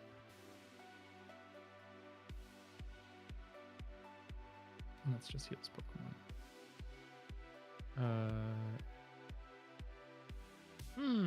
Okay. All right, so I have at least one helper. That'll be nice. I'm finding all these items that I just haven't picked up yet in this game. Because I started with Pokemon Violet, and then when I realized the Paradox Pokemon were a thing, and in Scarlet they come from the past, and that's definitely my vibe. I was like, Same. I'm gonna have to get Scarlet. So I think I was more thorough picking up everything in Violet, and Scarlet it's just like I didn't know that Pokemon appeared here. Oh, that's cool. I do like how there's some nice rare spawns that we can appreciate because we're not using a type boosting sandwich. Yeah, exactly. Oh wow, very nice. Is there not a TM machine here?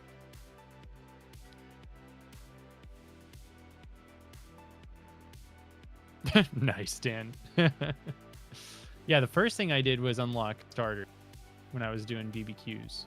I was like, oh yeah, I just want to get access to like a Rowlet, a pig. Exactly. Yeah. Oh, finding a shiny first partner in Blueberry that'd be kind of crazy. Would be amazing. If I walk past this outbreak later and one of these shines, Charlie's not gonna be super happy. That's nobody wants to play against that Pokemon. It was a Lolamark, wasn't it? You got me. MCT, yep, we're playing early. We're playing early today. Okay, let's make a TM. Pick up. I really don't have the materials for Protect. That's pretty funny. That is, yeah. I'm constantly knocking out Scatterbug and Lechonk for those sweet Protects. Yep. Smart.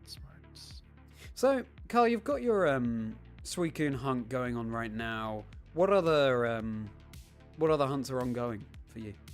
So since I finished the Azelf hunt in Platinum, the next member of the DTQ is actually Swinub, because I love using Mamoswine so much. Yeah.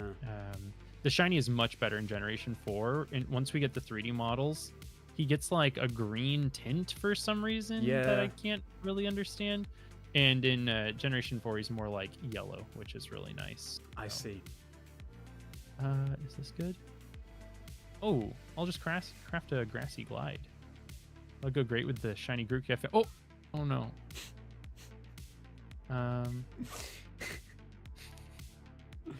Okay, we got one of those down.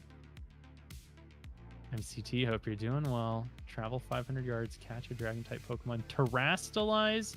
I've never terrastalized the legendary this guy in my team. That's kind of fun. Are there dragons? No, wouldn't make sense. Dragons here? What are you working on? Any shiny hunts right now? The last thing I knew you were working on was Safari Week, and then you also said that you're working silver situation. Is that what you're focusing on right now? Yeah, well, I did Fossil Week as well. I didn't find. Oh, that's right. You did not have great luck. I didn't. Oh my god. I didn't. But then, I found that rare Mark Shiny Amma, so it's kind of bounces it out, all I guess. came out in the wash. But yeah, I thank you for hosting that. I love a fossil Pokemon. Well then over the summer it was my birthday, and my present was this PC that I have built and am now streaming from. And the benefit of this, unlike Safari Week, is that people can actually see the screens of things that I'm hunting on, which is always a bonus. We all remember starting with just like a camera pointed at some. Yeah, exactly.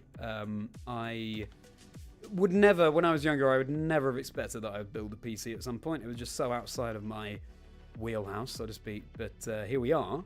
And it was like tech Lego. Someone told me to expect that building a PC was it's Legos. Lego. And it was great. It was a lot of fun. And I've been enjoying streaming since then. And so I've got this Teal Mask quest going on, and this secret sort of secret. I mean, people know about it, but I'm not revealing any of the finds of my Hot Gold Shiny Badge quest. And otherwise, yeah, I think I have plans, as I said, to do like the Shiny Family of 3 Mousehold and Silver Dream Team quest. But yeah, other than that, it's just like, as I'm sure you're familiar with, it's working out how many hairs to sort of set running, and therefore things to keep track of before you've concluded some of the projects that you've already started, sort of thing. Yep, that's the hard part as a shiny hunter. Is we have so much fun planning the hunts that we'll just like start on 2, 3, 4, 5 different ones. Exactly. Like, all right, Dan, I'm connecting. I'll let you in. If anybody else wants to hop in, Hung Hell, it's good to see you. If anybody wants to hop in to the Union Circle, we're doing some BBQs. And I just need enough to make a couple more of those sparkling meals for the challenge we're doing here with Charlie. Hope you're doing well, Angel. Good to see you. There is the code on the screen, Dan. Appreciate your help. So it is the Louisville Regional Championships this weekend, and I'm excited to see what shapes up there. I can't wait to see some off the walls stuff. Exactly. That's my favorite thing. I totally agree with you though. Regulations at H is an absolute blast. I'm loving it so much. I was streaming the Grand Challenge with Kingdra, of course, and it was, I mean, day one I went 11-4, and then we don't need to talk about the other 2 days. So yeah, all good. Wow, the only relevant numbers there, 11-4. Yeah. So cool. Kingdra, it puts in some work. It's far more powerful than people are expecting. Often. Super fast, too? Very fast. And it was with Politoed as the rain setter instead of Swift Swim, there we go. Which, and Politoed, I think, is kind of underrated right now. It's, he's bulky. Thick, he gets access to Hypnosis, he's got access to Perish Song, Helping Hand. And he claps. The way he claps is so perfect. You have to consider that when you're looking at Helping Hand Pokemon. You do. It's often overlooked amongst competitive players. Maybe, Carl, this is why you and I have never won a regional. But I think. Oh man, but I did a day 2. You did so a day like 2. it's about progress, consistency, and my last event was NAIC 4 months ago. That's how good I am at consistency. Yeah, exactly. Yeah. And as you say, Ash, we don't need to talk about the other 2 days of Kindred because I only took part in 1 day. Yeah, that's what happened. There are not 2. Oh, you only did 1 day? That's good. Yeah. You had There a perfect aren't 2 record. streams Why that exist bother with on that? my channel. There aren't 2 VODs that exist of days 2 and 3. They're That's just not good, there, because so- that'd be embarrassing if anybody found it. Yeah. Tell me about it. That'd be silly. No, it's really good. Really, really nice. So yeah, what I'm saying, Carl, is that I won the Grand Challenge with Kingdra. Oh, I knew you could do it. Yeah, I knew was you just could playing do it down before, but I won. I literally won. Charizard Kingdra is such a cool combination. Too. Yeah. Nobody expects that. Yeah, and they synergize so well, so it's really good. Yeah, I was happy with that. Lots of good synergy there. Mm. I can't think of any of it off the top of my head, but it's probably there maybe. Yeah. Now we're talking Charizard, we're talking Kingdra, we're talking Masquerain, we're talking Lechonk. It was good stuff. It was, yeah. You're right, MCT. That's so cute. He's just watching me murder this poor Geodude. There's just a Tepig standing next to me like, you got any games on your phone? I'm like, hold on. I got to do this barbecue. Hold on. Oh, I want to take him with me. He's just so cute. Okay, I'm sorry. You're not shiny. I got to leave. Okay, I got it. Danny is knocking this out. I'm sorry. I'm over here looking at Poke. Danny understood the assignment, and I'm just a silly little shiny hunter. You got any goldfish? Oh, I love Tepig so much. So cute. Oh, you got any goldfish? Just reminds me of my kids. Oh, that's a grass Pokemon. There we go. Let me get a little picture of you. Right, Carl, let's go through each generation and name the first partner that we chose in that generation. Oh, okay. Start. Go for it. All right, Squirtle. Charmander. Yeah, classic. I mean, I had blue, you had red, so we did the classic. Yep. We've got to choose the one Sure on the box did. thing. But also Squirtle, I think was my favorite anyway. I think. My favorite is Bulbasaur. So these are definitely not my favorites. These are just the ones that I chose for my first playthrough. Yeah. Because I was a kid for a lot of these. Yeah, exactly. Interesting. And then Gen 2 Totodile. Yep, same. Totodile. Mm, He's just a happy dude, and when you see him on the table, you're like, "What? Yeah, of course. Look how happy he is." Sure. It's interesting because Fuecoco obviously is very popular as well, and they just we like the Crocs, don't we? Yeah. Coco's hilarious. I think love him. it's interesting how our sort of feelings change over time. I think for me, Gen 1, Squirtle number 1, and then Bulbasaur, and then Charmander. But then in Gen 2, my love for Cyndaquil has really grown of late, and Chikorita, a few years ago, I started to like Chikorita a lot more. I kind of like the challenge playing the game on hard mode if you choose Chikorita. You know? Yeah. I also love Bayleaf's design. Yeah. And Meganium's design also very good. How did you murder a turtle? Where did you find a turtle? Okay. I do love probably the first 4 generations. I could just love any of them for a playthrough, to be super honest. Okay. All right. Yeah. I'm still. I'm warming to it a little bit, but Chimchar, I'm not the biggest fan of. To me, it's a little bit sort of too human-like. And I just, that Wait till you hear about Mr. Mime. But also, That guy. Infernape is, is growing on me more. But yeah, anyway, so Totodile, and then Gen 3, it would be Trico for me.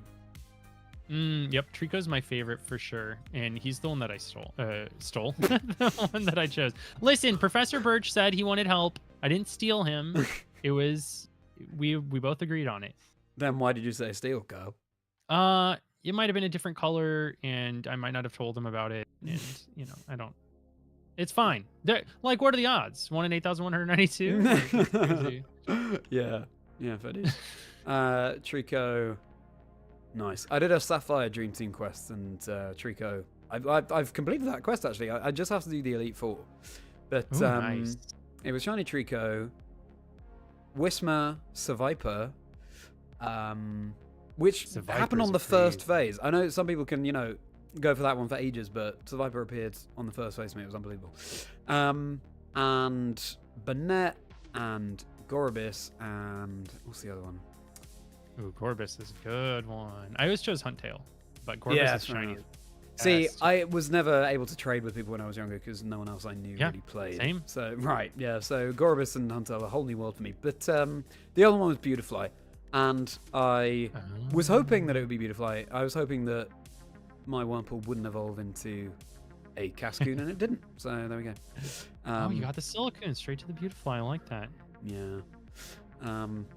Yeah, a lot of fun. But I still need to do the Elite Four, as I say. What's your Gen 4 pick? Piplup? Since you were trying to shiny. So yeah, that was the one I chose when I first played through Platinum. And yeah, I think the one thing I would say about Piplup now is that a bit like Charizard, it's received such special treatment at this point that it's kind of ubiquitous, and that kind of puts me off it a little bit. But in my heart, I know that the answer is always Piplup. You don't like it unless it's not cool. I see. I mean, like a hipster, you're a Pokemon hipster. I get it. No, that's fine. That's fine. We just have it recorded on the internet. It's fine. That is the first one of that Pokemon that I found, and I cannot believe I haven't found more. That is so weird. What is going on? Dan's doing one of the BBQs here with me and missed Play Rough 3 times in a row. Oh, that's like my regional luck when I'm playing VGC. Like, oh gosh, oh my! If this is an outbreak, oh gosh, if that was a different color. I don't know how good it'd be, but it'd be really cool if it was a different color. Yeah, I started leaning towards Turtwig a little bit more, but I think I know. Yeah, that's my favorite one. So Turtwig would be your choice. Turtwig, yeah. There was this was 2007, so early YouTube. There was somebody who was playing on a Japanese copy of Pearl version, uploading every day. And, I remember you saying in the podcast. Yeah, they played with a Turtwig, and I was like, all right, that's my guy. I'm going Turtwig too. Yeah, fair enough. People in my chat, isn't it strange that the Pokemon that we just found in a wall, then we haven't found until that point, and then we find 2? Surely there should be, and there's another one right there. Why has that not been appearing up till now? That is very strange to me. Dan, we have enough for the number of sandwiches I need to complete my team, so I'm actually going to disband. But I really appreciate your help, and later on, I might ask for some more support so we can train up the team after we both found our shinies. And then I went 12K for Turtwig. We don't talk about that. We don't really have to. Sure. Yeah, strange, isn't it, Ash? Really, really odd. Anyway, Turtwig. Okay, very nice. And then Generation 5. Hit me. Snivy for me. And that's actually the first one I chose. It wasn't the first one I shiny hunted, but it was the first one I chose. Interesting. What was the first one you shiny hunted? Tepig. And we don't talk about how I went 16K for that one either. Why can't my starter hunts be good? My Cyndaquil is 15K. What's going on? David, that makes sense. The time of day. Yes, I should have thought about that. Okay. This makes more sense. Anyway. Okay, Snivy. Yeah, so my first playthrough of White, I chose Oshawott. I definitely had a bias towards the water first partners generally. Yeah. And then in recent years, or like a couple of years ago, I did lean towards Snivy more. It's very cool. It's such a cool Pokemon. It's superior as well. But again, I just think in my heart of hearts, the answer probably is Oshawott for me. Oshawott's got a good personality. Yeah. It's ridiculously cute. It's almost criminally cute. There's no Chimchar slander quest. I love Chimchar. Actually, I prefer Monferno out of all of the 3 forms of Chimchar. I think Monferno is really cool. Very cool. Yeah. Okay, I am finally back to shiny hunting. Well, you didn't miss anything, Carl. Not to give anything away, but yeah, I'm struggling along back here. The only good starter was a Heart Gold Soul Silver phase. Wait, what? What do you mean? Yeah, Armadillo, such a beautiful one. I was trying to think about it, Jojo. I was like, actually, my Squirtle and Charmander starter resets in Fire Red Leaf Green were both under 3K, which was nice. But my freaking Torchic was 15K again. So, like, what's going on with the starters? Yeah. Oh, a Totodile. You wanted Cinda. I got 3 Totodiles and 2 Chikoritas before I finally got Cyndaquil. Yeah. Yeah, maybe I'll try and complete the line at some point. And, you know, duping up on one of the first partners, that's still pretty good to me. I mean, it's... oh, yeah. You know, if you get 2 Cyndaquils, you can have one of each Typhlosion. Oh, yeah. Yeah, that's a good point. That's a good point. And in Legends ZA, we're definitely going to get Mega Meganium for the funny joke. Imagine if its stats got worse. Imagine if it was the only Mega. No, come on, don't do it. They got worse when it Mega Evolved. I would love that. They're just doubling down on the fact that they hate Meganium, and then we also get Mega Incineroar. Yeah, exactly. Yeah. Which is or Wolfie's like gonna cry. worlds even better than current Incineroar. That would just be the. He gets double Intimidate. That'd be the dream. Yeah, exactly. Yeah. Oh wow, I didn't know you appeared here as well. Okay, and then Generation 6. Generation 6 is the first time that I go walk. Oh, there. Yeah, okay. yeah. I do like Froakie. Very nice. About you? Yeah, Froakie's cool. For me, it's Fennekin, and like you, it's a rare time that I go fire because I really don't do that very often. But Fennekin, I love foxes. Foxes are my favorite animal, so yeah, I think Fennekin's design is great. Fox. I also really like Delphox's design, to be honest. Especially the art where it's like conjuring fire with its wand. Yeah, I don't like the 3D model for Delphox, but there's a lot of good art. There's a lot of Pokemon that are like that, where their 3D model, because they don't exist in sprite form, is kind of like off-putting for me. Right. But when I see card art for, like, Spidops has some insane card art, but you look at it in the game, you're like, I think with Delphox in Scarlet and Violet, at least, actually since Generation 6, the way it stands is a bit, this is a bloke in a costume. But then so as you say, some of the art where it's like conjuring its fire just makes it look more dynamic. But I actually love breaks in, so it's a little bit funny because in terms of first forms, I love Chespin the most, but I detest everything he evolves into. And I do like Fennekin fine, but Breaksin is my favorite out of that. And then it's actually Greninja that causes me to go Froakie and XY. So, you know, I like one of each of the stages. Yeah. Meganium slander? No. There's no Meganium slander. I love Meganium. Hey, new Pokemon Snap finally got it right and featured Meganium. Ooh, cool, we should have had that the whole time. I also love Meganium. So hey, there's only love for Meganium coming out here. And Bayleaf is such a prominent like personality in the Gen 2 anime. Oh right. Yeah, with it like tackling Ash all the time. It's the best. Hey, can I do a couple soft resets for the Ogerpon over here? Is that... If it's shiny, I should get to use it, right? Yeah. If it's shiny, then you certainly can. Also, you're going to jail because that's illegal. Okay. What do you mean plant dinosaur? That's such a cool thing. Yeah, exactly. How can you not like that? It's literally welcome to Jurassic Park. Bum bum bum bum. It's amazing. That was sublime, Carl. That was sublime. That's what I think when I see Meganium. I'm like, oh yeah, Jurassic Park time. Yeah, true. But then also, you know, Venusaur literally has "saw" in its name. Is it definitely Dino vibes coming out from that as well?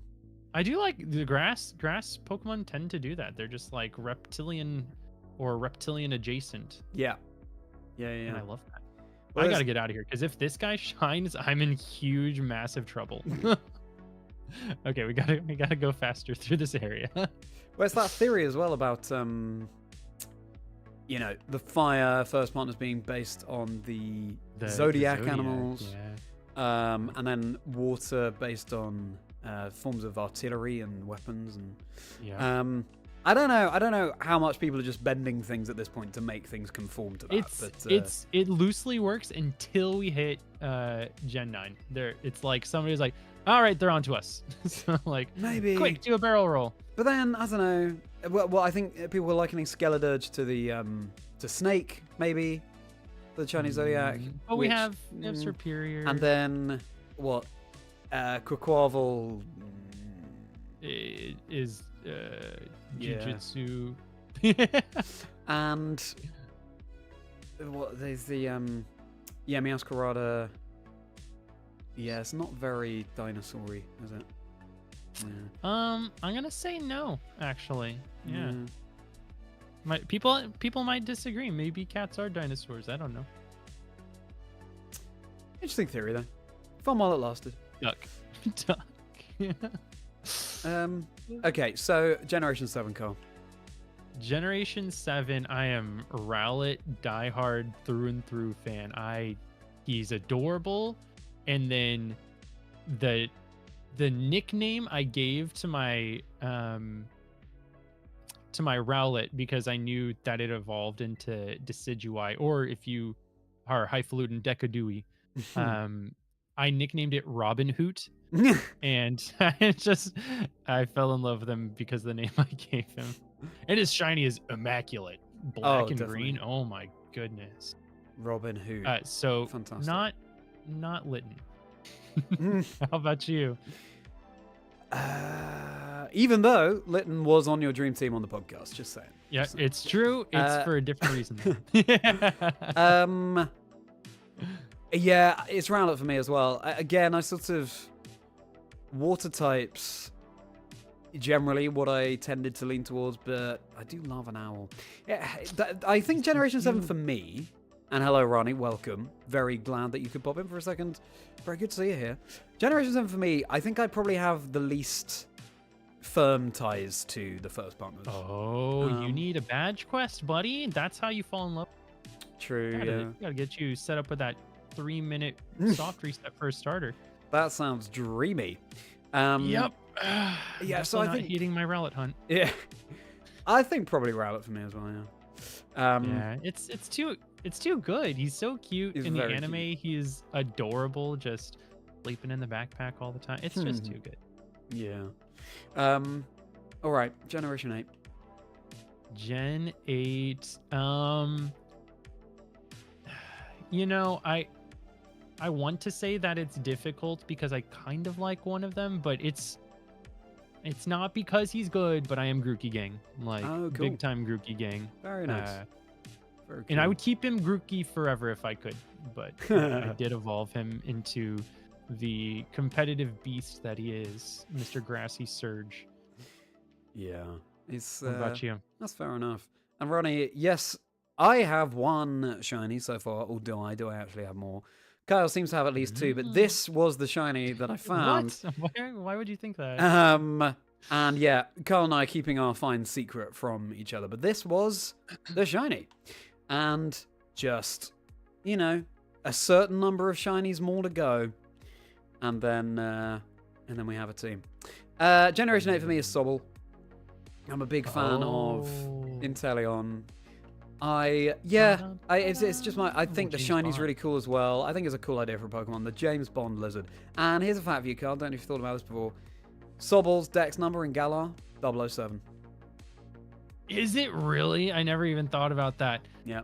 I was going to tell you that there's a really cool nickname. If you want to, in the same vein as Robin Hoot, you could name your James Bond lizard James Pond. James Pond. Love that. Because he's a water type. And, love that. You know what? I've seen that on a greetings card at some point. It's a frog wearing a bow tie or something, and it says, yeah, James Pond. James Pond is great. Very nice. Very nice. Oh, I just walked into a room of 9 of the same guy, and if that was shiny, that would be kind of upsetting. By the sounds of how your team is going, Carl, I would take you finding an upsetting shiny. I was about to say, I really can't be picky right now. It's unbecoming of me to not appreciate the sleeping Pikachu I found. You know, not a lot of people can find a sleeping Pikachu. Oh dear. What I can tell you, Carl, is that you've done very well at not reacting to it and not revealing what it was. Yeah, so good. Wait, what color are your eyes? Look at me. Hold on. What are you doing over here? I can't tell because the lighting. What are you asleep? Where are your eyeballs? Okay, never mind. Okay. I ran into you anyway. Glad we had that conversation. Interesting. Bubble 07? No way, Oh, Joe just. Oh, that's so much good. better. Bubble 07. I got it. Bubble 07. Okay, I really want to go shiny hunt Sobble now. Bubble 07. Congratulations to whoever it was who came up with that. That was Joe Choa. Thank you. Who actually recently found the roaming Entei after having previously found a shiny roaming Raikou, and you would never guess the nature of the Raikou he got. First of all, I'll just say I just found an area of the area I'm in that I've never been in before.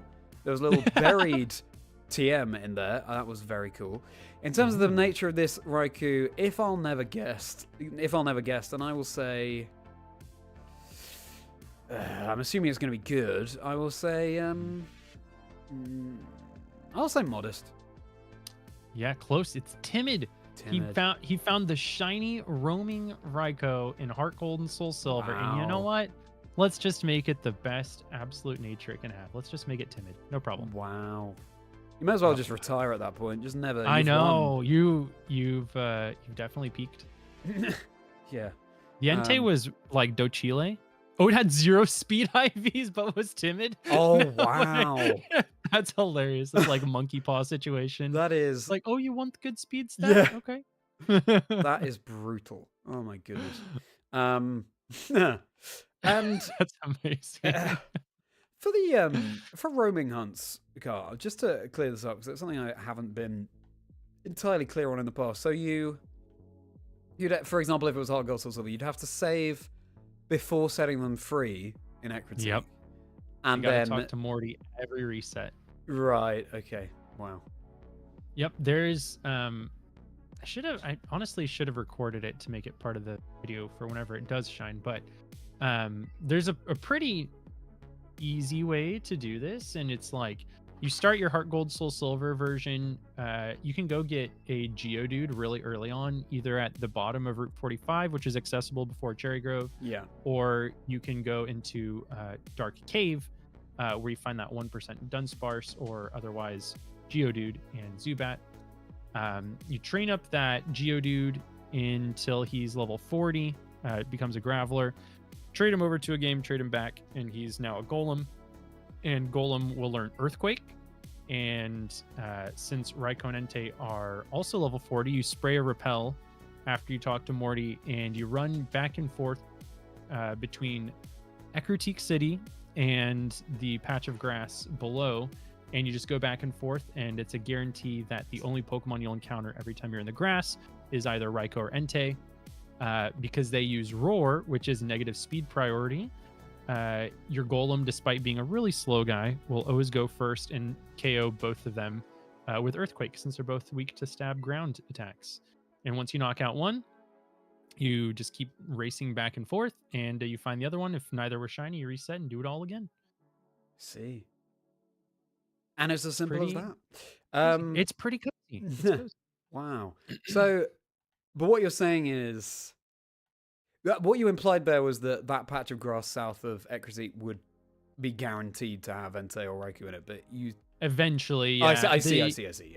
Yeah, they have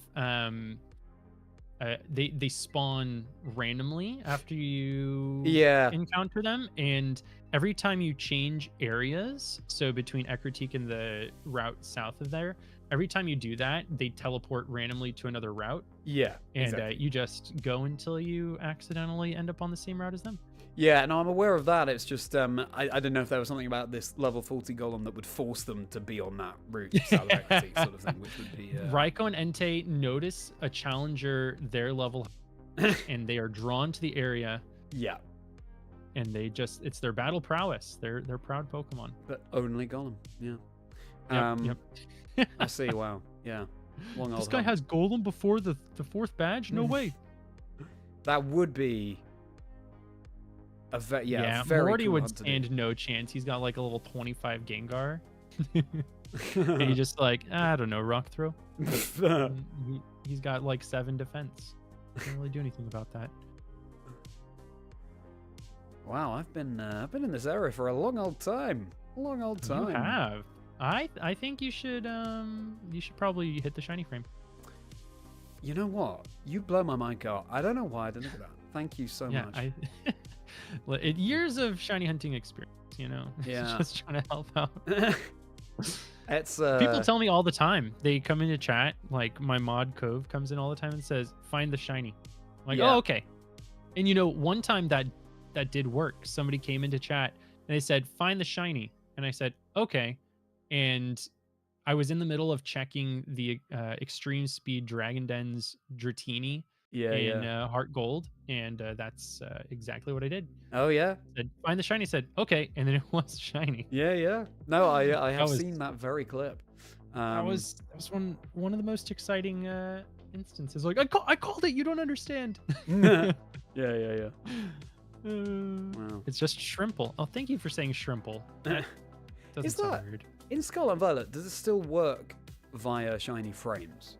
Obviously in the older games. Yes. Oh, okay. Yes. Yep. All right. It sure does. My favoriteest method hunter. Wow. I want to say thank you, sub, but the message was a little bit derogatory. So I'll just say happy Saturday to you. Shiny odds are 50-50. Either it's shiny or it's not. Jochoa is another professional shiny hunter, and that is flawless logic. Yeah. Flawless. No, you're so right. That's exactly how he managed the shiny Entei and Raikou.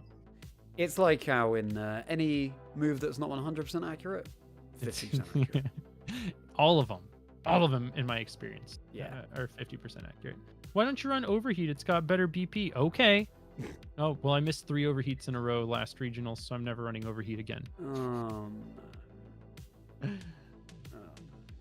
This would be a silly one to have on the team. I wouldn't be mad. I'd be excited to see what I could actually do with it. You were just unlucky 3,469 times in a row. I know. You just lost the coin flip that many times in a row. It's it a can little happen. bit. It can happen. Proof. Living proof. We've all been there.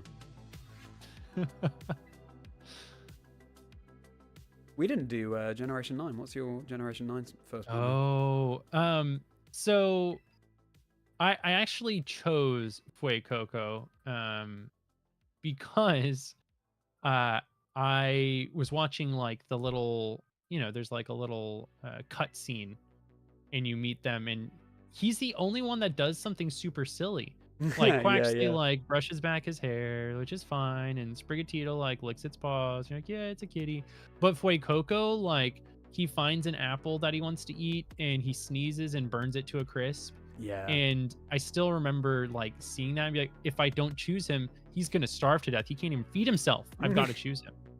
But of course, I later on went on to shiny hunt the Sprigatito for the DTQ. Yeah. A brief 18,364 full odds eggs. It was really fun and happened very quick. Yeah, absolutely, as it would. Mm-hmm. Yeah, I mean, it's Fuecoco for me as well. I also hatched the shiny in far fewer eggs than that, but it was very cool. Weird. I was just running around the player's house in the game, and the egg happened to start hatching. There's like this pink shrub in the flower patch. The egg happened to start hatching there, and then a pink Fuecoco popped out. And, well, that's pretty cool. Yeah. That's amazing. Yeah. I was tallying it up when I made the video about the Sprigatito DTQ. And I found, because I was running around all over Paldea while I was hatching these eggs. I found over 120 full odds shiny Pokemon in the wild before the Sprigatito shine. Over 120. Full odds. Yep. Oh my goodness. That is. I loved it because people would come in like, "Have you ever found a shiny while hatching eggs?" I'm like, "Oh, nah. Sit down. Nah. Let me tell you a story." That is. That was. My goodness. It was brutal. Yeah. Wow. Yep. So I have like 5 or 6 boxes of shiny Pokemon. Yeah. Fair enough. I really like Quaxley's shiny. Gotta say. I like that sort of. I do. I like pale Quaxley's personality too, but that's I just don't like what he evolves into. I know what you mean. Quaxwell, I just don't vibe with the design. Right. Quaquaval's almost okay. It's a real, he really goes for it. He's got a little shimmy going, Quaquaval. Yeah, he's dancing. Yeah. He's got some smooth moves, but it's That not my favorite. Aqua Step Moxie combination is pretty brutal. Yeah, it's pretty cool. Yeah, David Partington, another EU caster. His choice was Quaxley, and then when he saw what it evolved into, he was yeah. Nope, I'm out. I'll just leave that one hanging. And that's the first one of that Pokemon that we found here as well, which is very strange. Very strange. These times of day, I think. Oh, if that shine, that'd be pretty cool. Since that was on my first day 2 team, that'd be pretty interesting.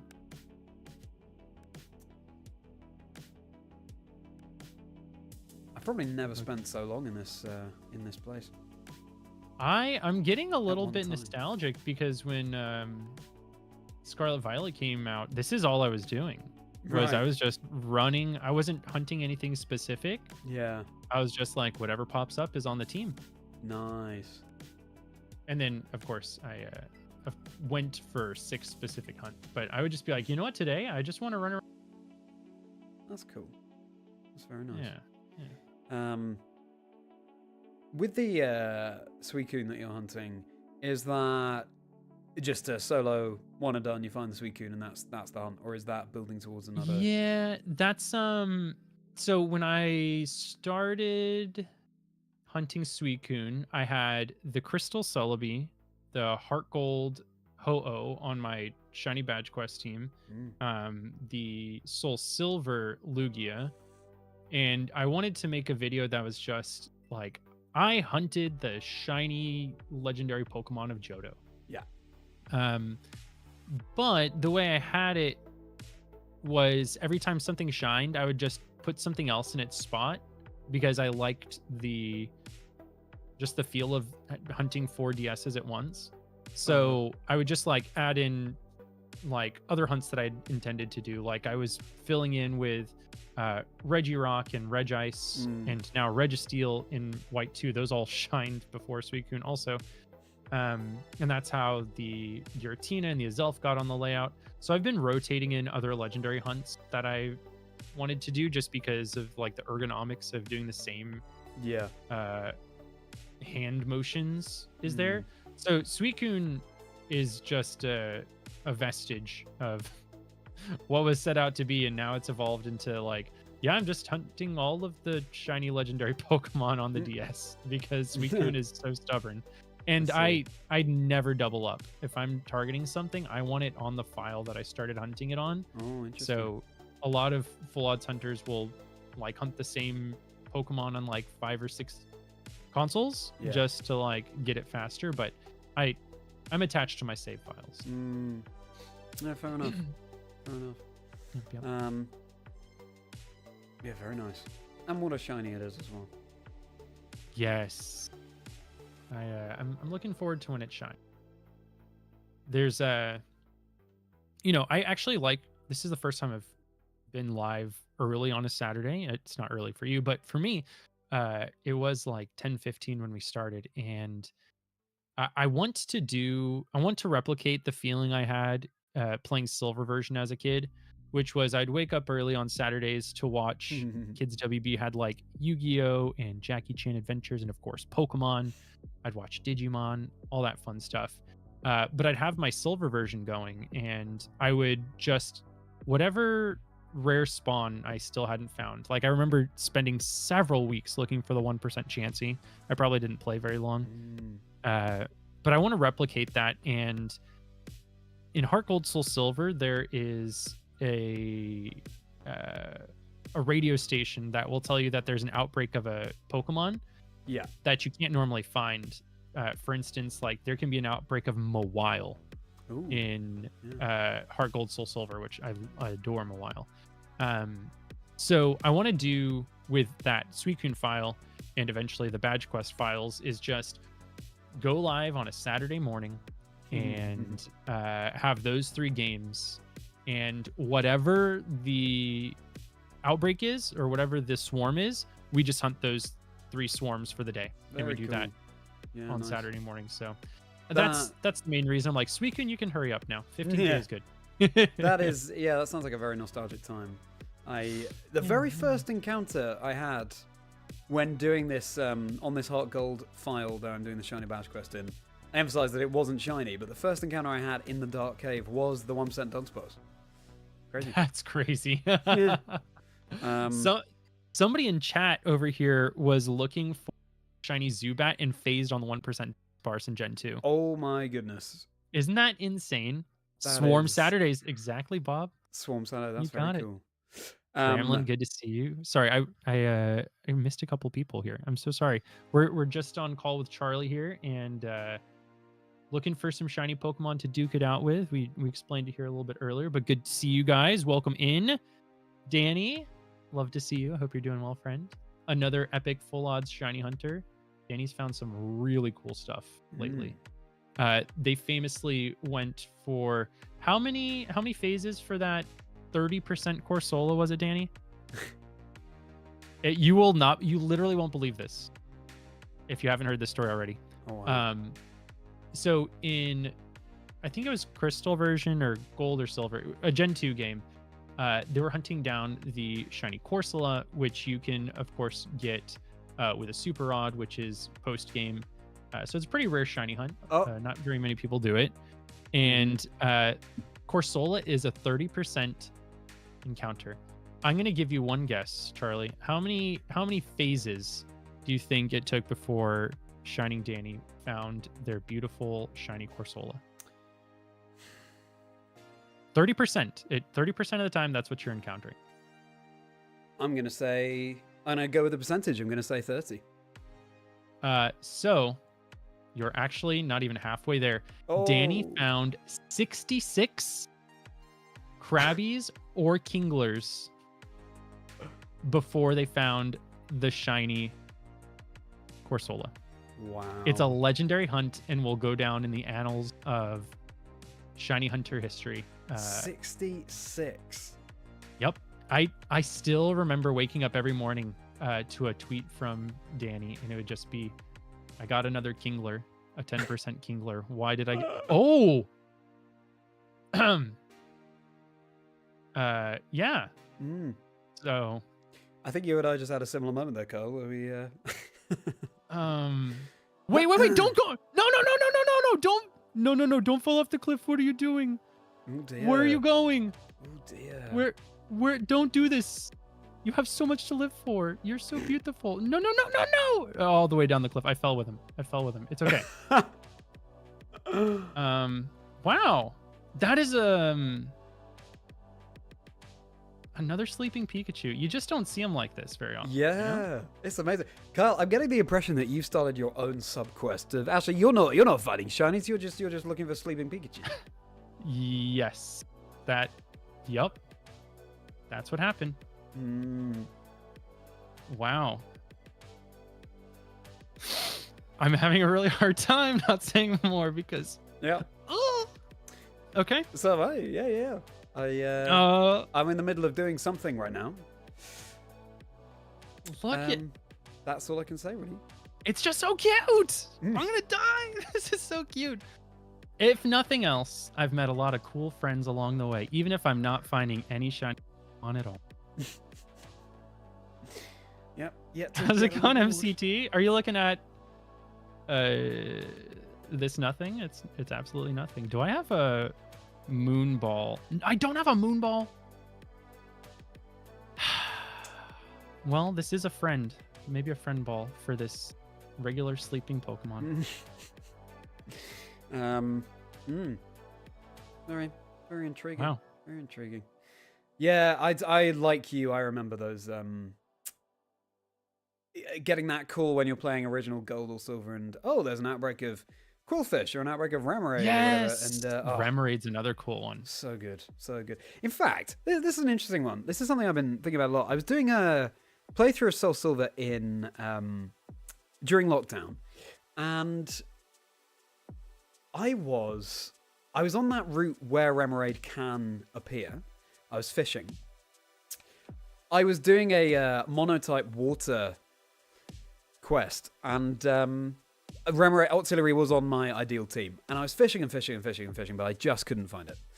And then one day, and for like multiple days, and then one day I found one, but then they just kept coming. I found like 6 in a row, and it doesn't make any sense because if it were 1%, then you wouldn't expect to find that many in a row. Lucky?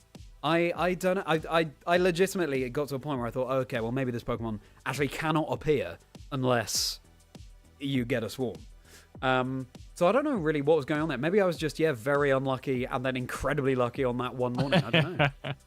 Maybe that has to be what happened. Yeah, probably. Not sure.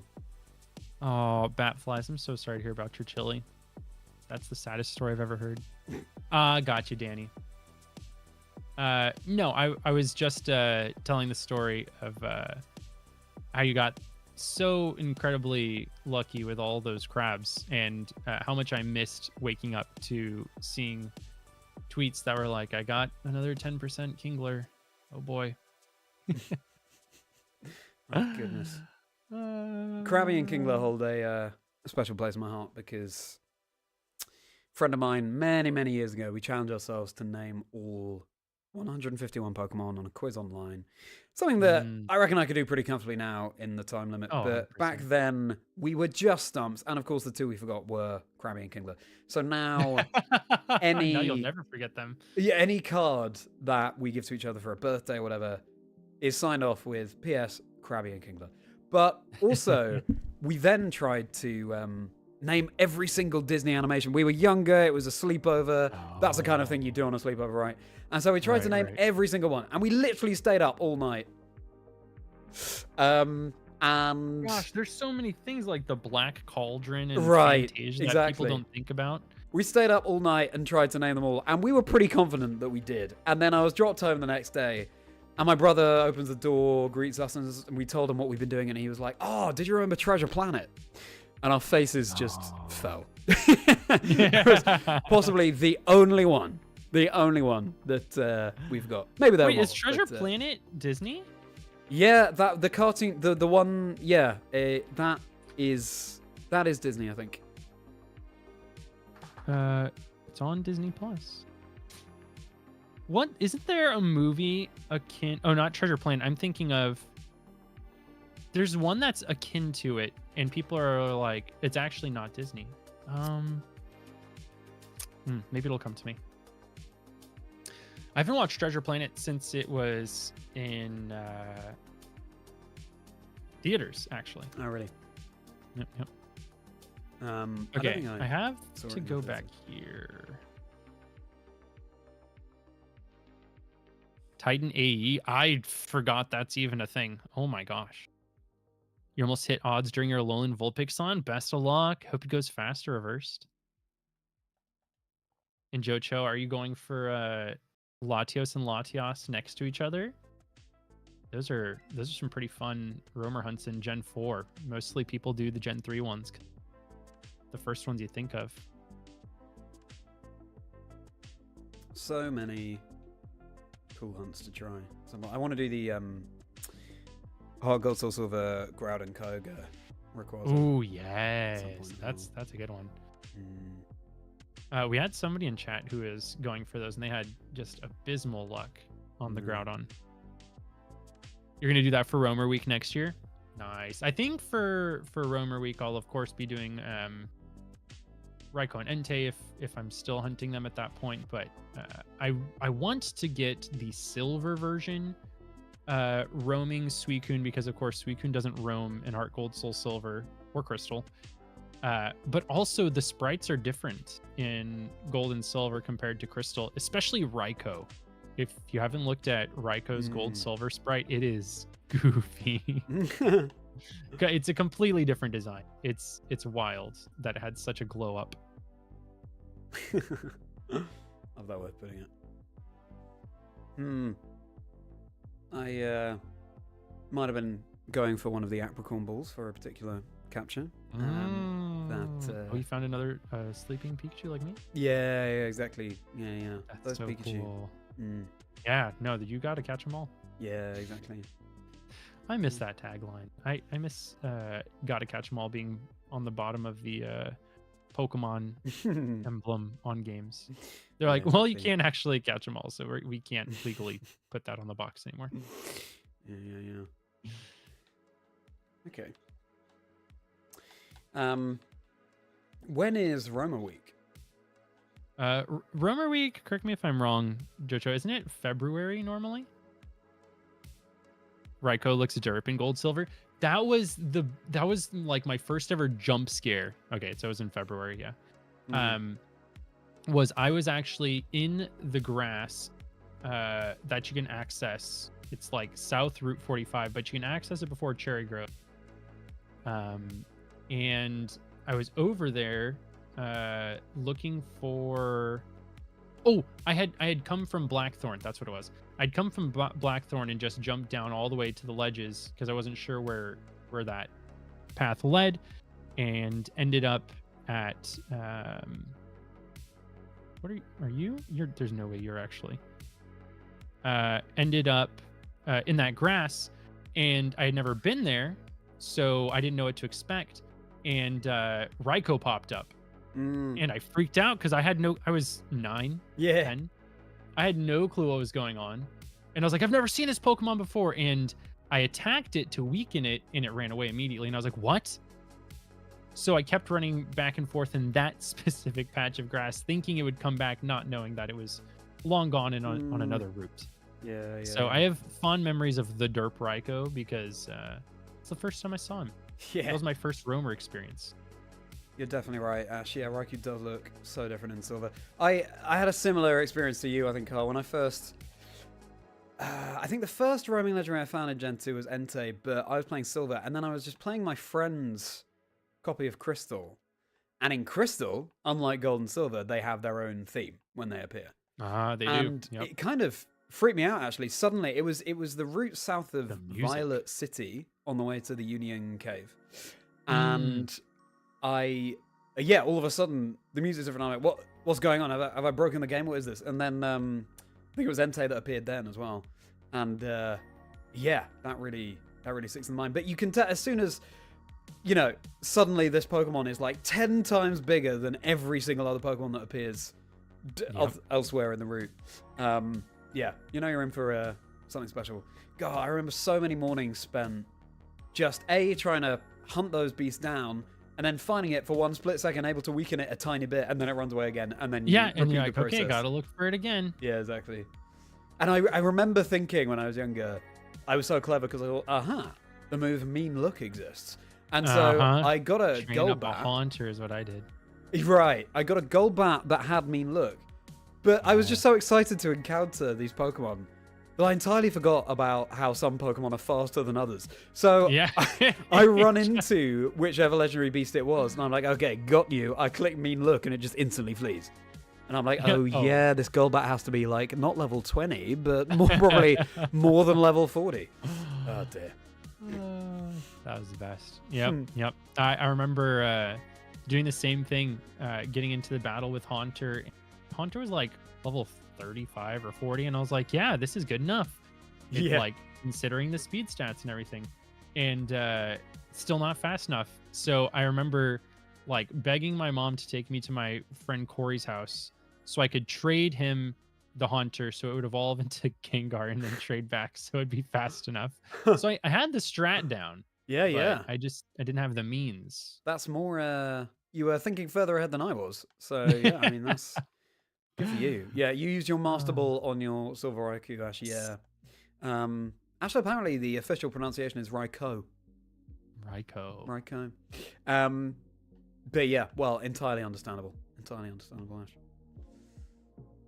It is a jump scare. I love it. The size of the sprite too. It has. That's another reason that I miss sprite-based games. Yeah, absolutely. I know what you mean. I mean, Young Clock. Overworld Shinies have their own merits, but yeah. Yeah. It's a totally different vibe is all. Yeah. Exactly. I would, if Game Freak and the Pokemon Company and Nintendo wanted to just, make my life, instead of the revisit to Unova being a 3D game or anything akin to that. We would just go a la Octopath Traveler and a 2D HD 2D situation. And it would just be Pokemon Black and White 3. Not even remakes, just like, all right, here's the next step in the story, because Black to Black 2, White to White 2, that was the first time they'd ever done something like that. Yeah. For the secondary games. So, you know, if we're making a wish list, consider that on mine. That would be unparalleled excitement from me. If we're making a wish list, I mean, how long have you got? But I mean, some kind of Johto remake for the Switch would be amazing. Yep. In terms of Black and White, I really enjoyed the chibi style of BDSP. Oh yeah, it was super cute. Yeah, and I find myself missing it a little bit. Yeah, for sure. Generally, I enjoyed BSP far more than. I think about it a lot. I think it's got a lot of nostalgia for me. And another quest that I want to start soon, beyond shiny hunting and beyond competitive, is I've had this in mind for a long time, but trying to beat the whole of BDSP with just a Ledian. Oh, poor Ledian. He's got 45 base attack and Iron Fist. What am I supposed to do with these tools? Yeah. That's I think the lettable line is underrated, and I'd love to attempt that. I mean, the first gym leader is Rock, so I mean, real baptism of Rock as opposed to Vibe. But let's even get Mach Punch on that baby. Yeah, exactly. And then make it like level 57 or something to stand a chance. So it can actually do damage. Yeah, I'm looking forward to doing all kinds of challenges. That sounds really fun. More shiny locks? No. The black 3, white 3 HD 2D remake will actually remove the shiny locks on Reshiram and Zekrom, and also Victini, Keldeo, and Meloetta will be in the games and shiny huntable, just like the Lord Intent. Okay. Oh, so you're talking about these games that we know are happening, Black 3 and White 3? Right. Yeah. Exactly. Yeah. Got it. Yeah, my uncle works at Nintendo, so I get a little bit of insight. Yeah. He told me. Okay. Sure. Fair enough. Yeah, no, he's definitely right too. I know he's a janitor, but like I know he cleans the rooms where they talk about this stuff. Yeah, exactly.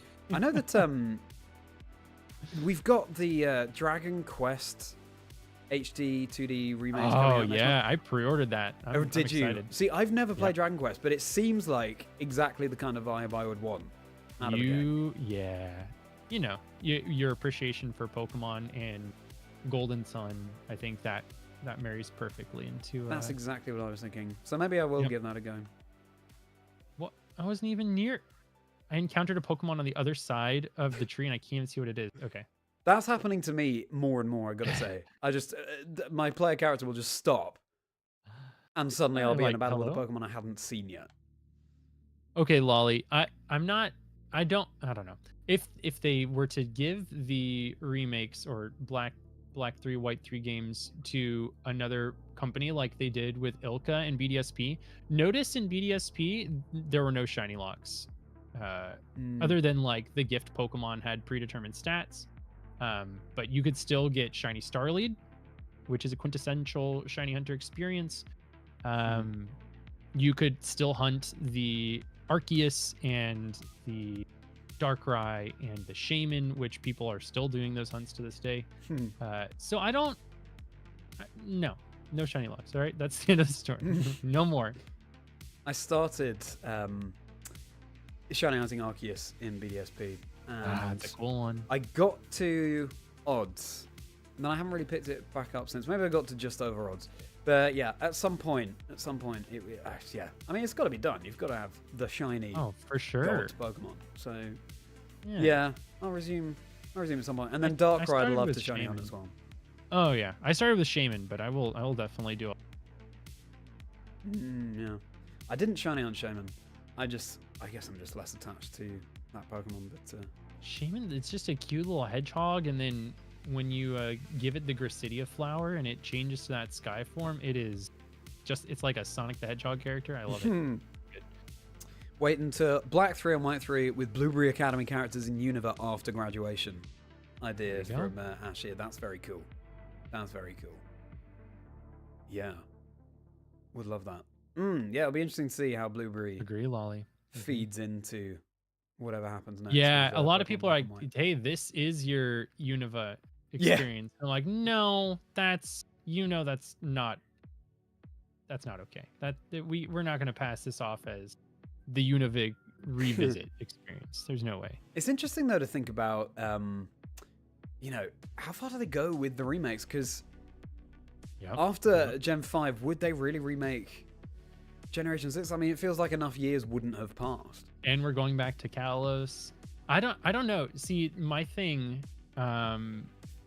is that Pokemon Company will like do their anniversary stuff, and they will post videos with clips from these games, the old games, and they're just not available. And like BDSP kind of almost fixed that in terms of like the Sinnoh experience. But you know, if they're gonna advertise these, like I think about my kids watching it and being like, well, there was a following Pokemon and it looked like an old game. It was like Ho-Oh and Lugia. I'm like, yeah, that's Heart Gold Soul Silver, but the cartridge costs $130, so you can't play that one. They got to do something to make Johto accessible. There's no way for a modern gamer to play that. And Whimsy, thank you so much for the raid. Welcome in, gamer. Don't look though. I'm method hunting. Don't. Close your eyes. It's not. It's a dream. It's a dream. You're dreaming. Welcome in, guys. I hope you're doing well. I've got my friend Charlie Merriman, aka Chazingdra, on the line, and he challenged me to a shiny hunting VGC sort of challenge. So I do have Sparkling Power level 1 going, and some number of shinies have been found for my team. Charlie doesn't know. And he has also found some number of shiny. Some number of shiny. And yes, the reason why Carl is going with that Sparkling Power is because I do have the shiny charm in this game. Because I just wanted to fill out that sweet dex. But anyway, at least we're trying to even up the odds here with that Sparkling Power going with this. Actually, charm. we just learned that Charlie's odds are 1 in 1365, and my odds are like 1 in. So, I'm still closer to home, you know. So I feel good about it. Ooh, we're lagging a little bit here, aren't we? Yeah, no, I know what you mean. I also just, I guess it's constantly a difficult conundrum for them, because it's like, yeah, we want to steer people towards new games and stories and experiences, but also it would just be so successful if they remade. It's like printing money. So yeah, I don't know. Maybe the answer. I understand why they're doing it. I just don't like it. Like there are plenty of franchises that celebrate their old games. Like Mario you can play any of the Mario games right now, but there's also new Mario games out. So I think there's a way to do it, and I'm gonna play devil's advocate because I love what Game Freak has created, and say that there is a push from, this is just speculation, a push from Nintendo to put it on Switch Online, but because the save data would not be infinitely accessible, like at the sunsetting of the Switch and those services, they would lose that save data. And I think Game Freak is very protective of your experiences in Pokemon games, and not being able to access those memories is kind of a deal breaker for them. That's the way I imagine it, just based on how much love these entities put into games. Interesting. But surely once you've purchased something from the eStore, so if you do it on eShop, eShop, that'd be amazing. Yeah, that's what I was downloaded. But Nintendo Switch Online is the subscription service, and once the subscription service is gone, like we saw the 3DS shop and the Wii U shop taken offline, you can't access that stuff anymore. And anytime you play a game from Switch Online, it checks to make sure that you have an active subscription. Right. I'm assuming that's thing. But maybe Switch fixes it. So does that mean that, because I actually missed the boat on this, but for example, Pokemon Crystal bought from the 3DS eShop, you now can't play. No, you can. You can. Right. So if it's on eShop, that's great. I see. You can't download Crystal anymore, though. No. Take care, Whimsy. Get back to method hunting. No. Have a good nap. Good to see you. New Switch console, new flagship Mario. I mean, I will play Mario till the end of my days. That was like my first or second video game experience. I got to play Zelda and Mario about at the same age. Look at that Pokemon just set up there. That's very cute. Thanks. I'm gonna take a little screenshot of that. Oh, okay. Cool. Is it a different color or is it just? Oh no, it's just you know, it's not even a Pokemon. It's just a human sat. Yeah, I do the same thing every time I come across like my favorite characters. I'm like, yeah, you know what? Let's take a picture. You know, that brings me to it seems to be a little bit of a point of contention in the competitive VGC community, but there is a very large number of players. I'd almost say the majority of players go into tournaments and they have a default player icon and a default picture for their for their background. Yeah. And I gotta say that's anti-competitive. Because, you know, part of the battle is decided on who's got the cooler pictures. I did not know that this Pokemon could even be found in the wild, so that's cool. Anyway, yeah, I know what you mean. That's like the imagination runs wild as to the possibilities for how to customize one's player image, but yeah, I don't know. It might be like it might be like people saying, "Oh, you had time to run around that." I was focusing on practicing for my VGC, I guess. Oh, you see, I got tilted, and instead of playing while tilted, I took a breather and took a picture. So, you know, could be part of good practice habits. Yeah, you know. Fair enough. Yeah. I actually played somebody at a PC in where were we? Charlotte. There we go. Oh, yeah. I was at Charlotte Regionals, and I played somebody in Swiss of a PC, and they beat me. And then we get to finals. He and I both made finals, and we play again. And I gave him a really hard time when we played the first time, and I was like, "You got to fix that default profile picture. Like, we can't be doing that. You're gonna embarrass me." And I said, let's put some stakes on this. If I win in our finals match, you have to update your profile picture in the trainer card with a picture that makes you happy. And he's like, okay, I'm down. Sounds good. So I ended up winning. And he ended up coming up to me on Sunday and showing me that he had taken new pictures and everything. And he also didn't have a plush at the table. And if you're new to VGC, it's actually super important. Yeah. When you play it in person tournaments, you bring a support plush. Doesn't matter how old you are. Doesn't matter who the Pokemon is. You bring a plush. It's actually the law. It might be the law. I'm pretty sure it's the law. And he didn't have a plush either. So he went to one of the vendors and bought a Mew plush, and he fixed everything. He's like, I totally agree. Yeah. So fun little story about the profile picture, and I think we should bully people into doing that a little bit more. Carl, this poor person you're up against, you probably just sort of made them think they'd committed some kind of that they were about to be expelled from the Pokemon scene. he beat me in Swiss. Just to be clear, he had the upper hand.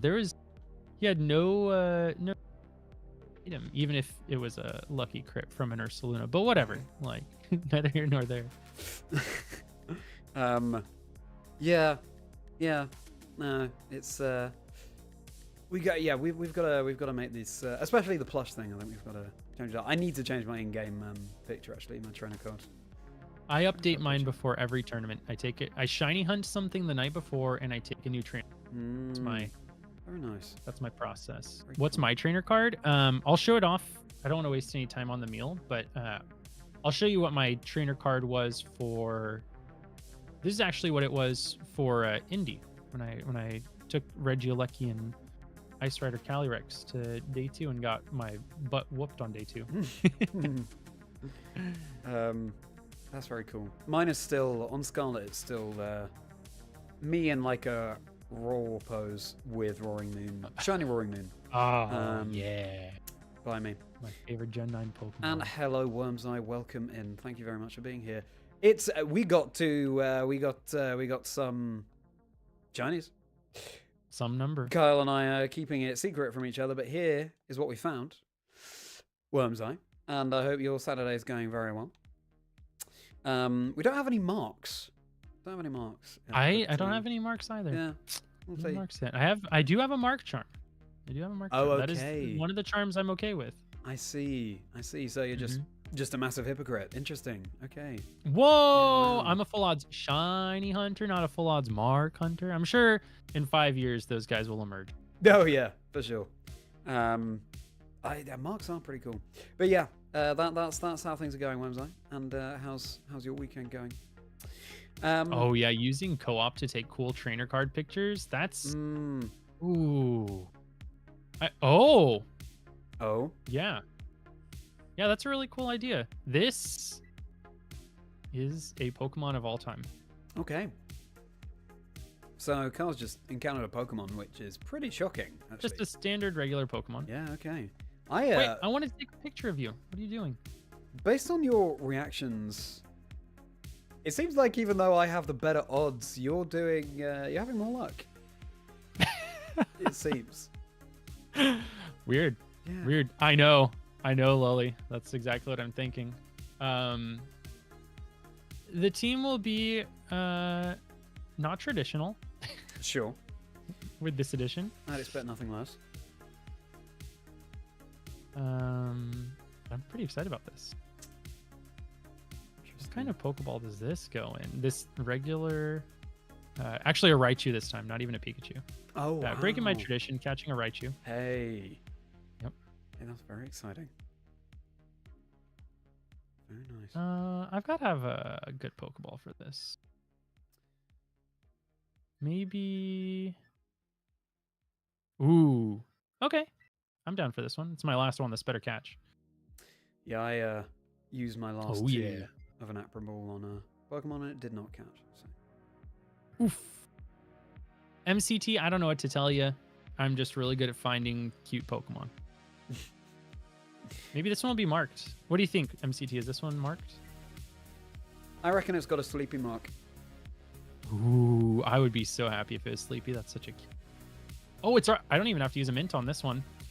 Oh. That's pretty cool. Oh, it's adorable. Are these...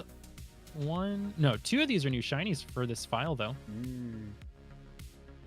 You're enjoying the return of the Blissey raids. Wormseye, very nice. Yeah. Yes. Harvest Grinding those sweet Terra shards. Very, very useful.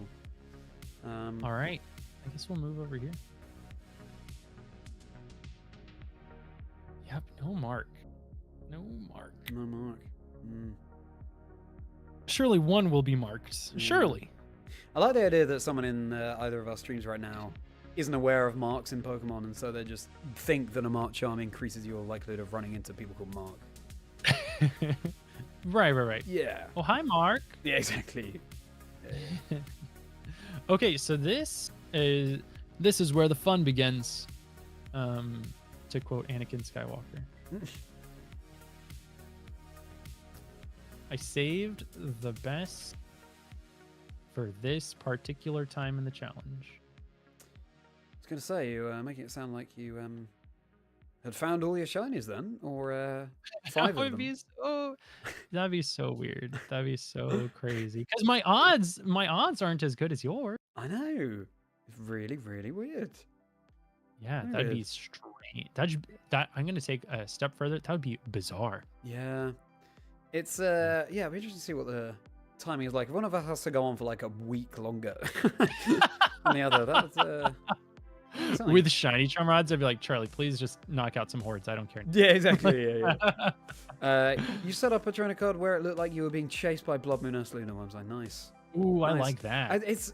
You see some really cool things. Like I think I was watching Aaron Jeng's Yanma video yesterday, someone's trainer card. There was like a lit wick on a table, and there was a candelabra, and there was a mouse hold on there. I was like, I haven't even seen that in game. That's so cool. Yeah, I like being shown places that are pretty niche in the world. Yeah, there's a whole art to making your. Oh yeah. I think that's a skill that should be tested when you go to regionals. I'm gonna check back for that. Yeah, exactly. All right, what do we got here? Oh my gosh, if you were Birdla Durdla Ding colored, I'd be so happy. No way.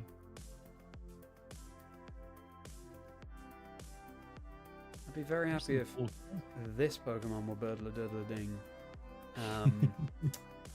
But not because it's that good, but it's just I like the shiny. Day 1 usage stats are in from Louisville, and number 1, who do you think it is, Charlie?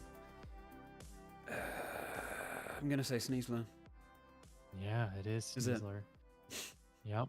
I love Sneasler, so I'm kind of torn because Dire Claw is irritating. Oh yeah. Oh yeah. But I love Sneasel and Sneasler, so it's kind of like, well, my best friend's doing well. Diaclaw is definitely irritating.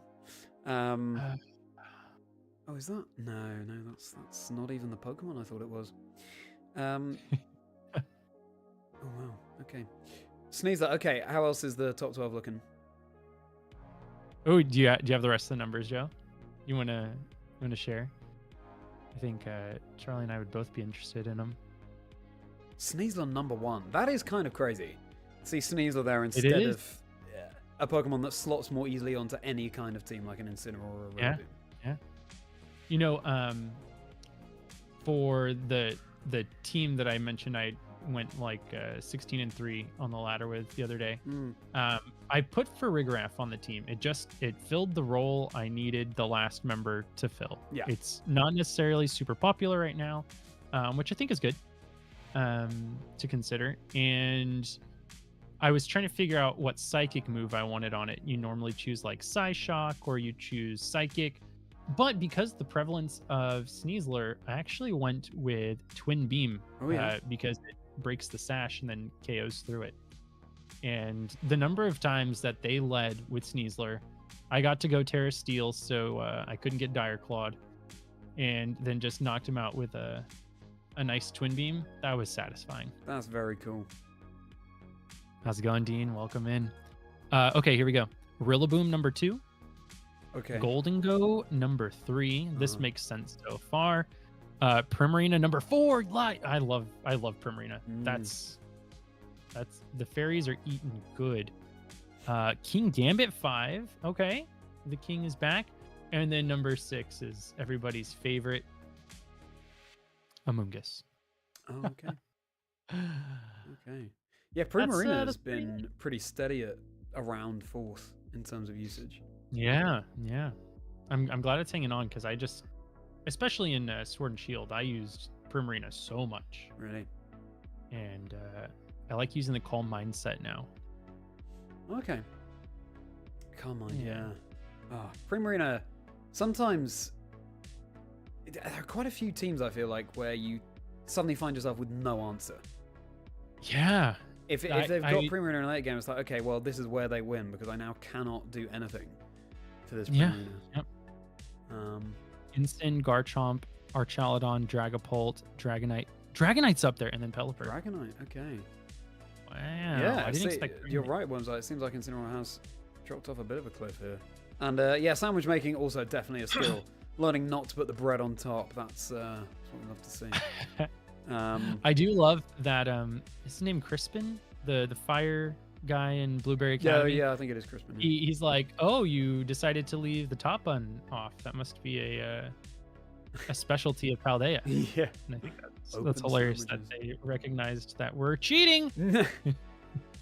Is it cheating? All right, I've got an hour. You don't have to put the lid on top, so. I'm sorry, how many topless sandwiches have you eaten? You know what? I've eaten a couple of open sandwiches in my time. It's a speciality of Denmark. Wait, is it really? Yeah. I can't remember what they call them now. But yeah, open top sandwiches are a thing. Definitely a thing. I would just call it pizza. honestly. You It's, call it basically pizza? Wow. Your definition of pizza is very broad, Carl. Well, I mean, it's got meat, it's cheese, and it's on top of bread. There's probably some tomatoes. Pizza. Okay. Yeah. Yeah. Fair enough. I meant to say, by the way, when you were talking about phasing on the 1% shiny Dunsparce for a Zubat, which is so funny. It was back during Safari Week. Someone in my chat was talking about how completely randomly in black and white ran into shiny Tynamo. And Ooh, nice. on some bad advice, accidentally knocked it out. And so that was a fail, but that's the kind of shiny hunt that you cannot possibly hope to replicate, really. I've never been in this game before. Which is, yeah, can you imagine knocking out shiny Tynamo? It's like a 2% encounter. It's really rare, and people go through like phase hell for that. They're like, yep, I've got 3 Ferroseeds, I've got 4 Joltics, and I got 3 Boldors. Can I please just have the Tynamo? Yeah. God, this is like That's brutal. like a hotbed. My friend Wrong, a fellow musician and full odds shiny hunter up in Canada, he was trying to get a shiny Beedrill for his Fire Red Leaf Green shiny Dream Team, and he was in Viridian Forest, and first he got Caterpie, and he's like, darn. So guess I'll go on to the next phase. Phase 2, the 5% Pikachu that I'm on phase 9 for. I was like, oh, cool. You wanted a Weedle? I'll give you any of these Weedles. I have lots of Weedles. I'll trade you a Weedle for the Pikachu. I'll do you a solid, buddy. Oh my goodness. It's funny how that happens. Yeah. For sure. So in White 2, I was trying to get access to the Nature Preserve because there's a really cool shiny hunt that I'm not going to talk about it too much because it'll be a surprise when I announce what we're doing with it. Cool. But I needed to complete the Pokedex, the Scene Pokedex. I didn't have to catch everything, but had to have seen everything in Unova to access it, and I did not have a Volibee in White 2, so I booted up Black 2, and Volibee is only available at 5% encounter rate in that game. It's Mandibuzz that you see more commonly. Okay. So I was like, all right, I'll just, go back and forth. 20 times, 20 encounters, I should get my Volibee.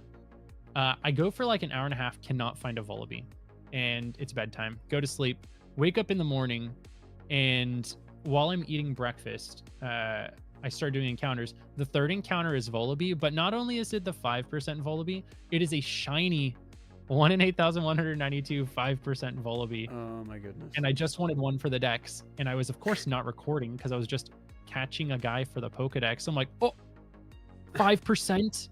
Oh my goodness. And there was nobody to witness it. It was just me in my room. Some would say, therefore, it didn't even happen, Carl. Didn't even happen. You dreamed it. Well, I posted a picture on Twitter, so it exists you probably somewhere. Googled that. You got me. No, That's how I so cool. post all of my shiny pictures is I just Google it, or I look up like one of Dallas's or Taylor's. Yeah, exactly. Yeah. Shiny hunts, I take a screen grab and boom. Yeah. You just That's how I get my Photoshop your Twitter face pictures. onto them. Yeah. Yep. Yeah, exactly. Man, you're smart. You saw right through me. Yeah. No, that is really, really cool. Oh goodness. 5% shiny. And You found every shiny on the route before your target for Alolan Vulpix? No, come on. Well, I've got everybody else on the route. Anybody else want to shine? Maybe my target? Yeah. Jeez. Charlie would be very jealous if this was slightly less saturated. I think I know the Pokemon you found there. That gives me a little hint as to where you're hunting right now. Not that really means anything in this scenario, but yeah. No. My first... I don't know if we talked about this before. Speaking of Beedrill and stuff, my first ever random shiny was in Pokemon Silver. Another reason why I feel such a connection to that game. And very early on in the game, fortunately, I did have Pokeballs at this point. I know you have to go for a good old time without Pokeballs in Gold and Silver. Just north of Cherry Grove City. Oh, that's a Kakuna. And it turns out to be green. and there are those sparkles. And it's the kind of thing where I'd played through Silver, so I knew about the Red Gyarados in the Lake of Rage. I genuinely didn't know that could apply to any Pokemon. So I was like, oh, it's like that. It's like the Gyarados. I caught it. I did evolve it. Obviously, part of me was like, what if this isn't shiny when it will? What if this isn't a different color when I evolve it? But I did evolve it, and obviously it was shiny Beedrill. Nice blue eyes to it. But yeah, it was. That's obviously a cool memory. And then after that, the next random shiny I found, and the only random shiny after that, before I then got way back into Pokemon over lockdown, was in Generation 5 in Pokemon White in the Giant Chasm, and it was a shiny Drifblim. Oh, nice. It's very cool. And again, it was one of those like, pinch me, is this real kind of moments. And for all, it probably had Explosion or something, but I was very lucky and it didn't use that, and I was able to catch it. I'm not sure if I probably weakened it as well, so I probably was oblivious to the fact that it might have Explosion. If it had used Explosion, I would have been crestfallen. But anyway, shiny Drifblim, and that's still on my original Pokemon White so far. Nice. I've been working on for the past couple of years, just going back and forth, returning to them when I feel like it. Working on the Route 45 quest. And Route 45 is that route south of Blackthorn City. And it has so many cool Pokemon. I was just enamored with it growing up, because in Silver version, you could find Skarmory, and you could find Teddiursa, and then in Gold version, you could find Gligar, and you could find Phanpy. Yeah. And those got mixed around in international releases. Yeah, it's interesting that, isn't it? Which is interesting, yeah. But those are all just such cool Pokemon. And in Crystal version, you can actually find a fully evolved Dawnfan. Ooh. Only in that game, not even in Heart Gold, Soul Silver, which is pretty cool. Yeah, that's cool. So I wanted to find every single Pokemon you could find on Route 45. And unfortunately, the Skarmory's 5%. You can use Magnet Pull to make it 52.5, which is fine. Gligar, there was a nice repel trick that made it 75%.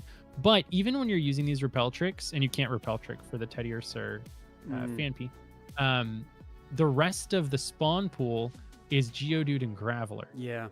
And these Geodudes and Gravelers all know self-destruct. Yeah. So not a problem. I shiny hunted a Wooper for this file, and the Quagsire has Damp. Not a problem. Well, kind of a problem. I found a shiny Graveler, and I was like, okay, not a problem. I took the picture. Like, all we do is we swap into Quagsire. And so I swap into Quagsire, and he uses Rollout. And I was like, resisted, rock into ground, no problem. Throw ball, breaks out. Okay. Rollout. Okay, it's still resisted, but Rollout increases in power every time it goes off. It certainly does. And you think it'll, it's 90% accurate, maybe 95. So you're like, it'll probably miss. Well, Quagsire's at half health. It's used 4 rollouts. And Tales of Taylor comes into my chat, and he said, wouldn't it be funny if it crit and knocked out your Damp Pokemon? And so breaks out of the ball again, and crits a full power rollout into my Quagsire. It's like 9 levels higher. And knocks out my Damp Pokemon. So now I have a little bit of a decision to make. There are no more Damp Pokemon. Nothing is keeping this guy from using self-destruct. So I can either lob another Ultra Ball, or I can spend a turn reviving and risking the self-destruct. Or, maybe I throw the Ultra Ball and he breaks out again and he uses self-destruct. And so everybody was like, please just revive the Damp Pokemon. And I was like, knowing my luck, it'll just self-destruct. So I throw the Ultra Ball. 1, 2, 3, click. All right, we're safe. Ooh. But I did risk the biscuit with that one. That one was pretty funny. Yeah.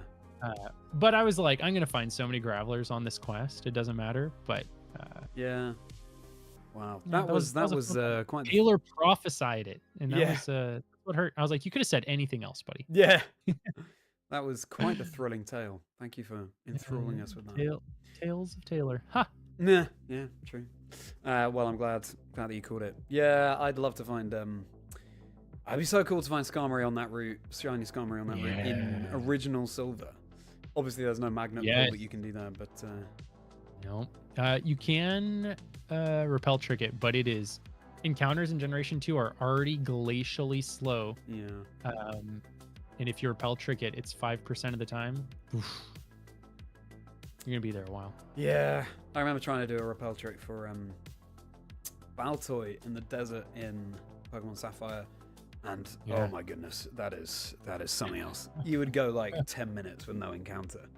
Crazy. That's how it was with Donphan that I hunted in Crystal. Luckily, it shined at like 5,200, so it wasn't as bad as a shiny hunt can be. But I would go an entire max repel without an encounter, and I'd be like, great, super cool. Oh goodness gracious, yeah. I'm at the point now where I'm running into Pokemon thinking, I'm pretty sure I know this shiny, but just in case. And if you're just joining the stream, everybody, this is what we've found so far. Carl and I are keeping these things secret from each other. But this is what we've got so far on our team before we battle at some point. Yeah, we need a team of 6. Yep, going for the team of 6. We'll be live again tomorrow, yeah? Yeah. Same time, same place, except I'm not going to go for a run tomorrow, so I'll be injured. So no chance of me being late on that account. Yeah, we'll see. And then if we don't happen to end up with a full team by the end of tomorrow, then we just gotta schedule in for another time. Yep. It would be nice to train up some of these guys, and I like the idea of doing the BBQs for a little bit. That was I got to do a couple of them to set up more BP so I could enjoy the flan donut and increase my sparkling power. Is that what it's called? It's called a flan donut. That's part. So it's like a tray of the most. Oh, I see. Decadent foods you could imagine, incredibly rich, rather saccharine if you ask me. And one of the slots on the plate is populated by a donut that is topped with flan. And listen, one of my favorite things in the world is food. So yeah, agreed. If somebody came up to me and said, "Hey Kyle, I've got this donut topped with flan, I absolutely am full. I cannot eat this. Would you let this go to waste, or would you like to eat it for yourself?" I'd say, well, I mean, I don't like to waste food, so like, I guess, like, I'll do it solid. I'll help you out. Yeah, fair enough. What do we call a flanut? What are we calling this combination of donut and flan?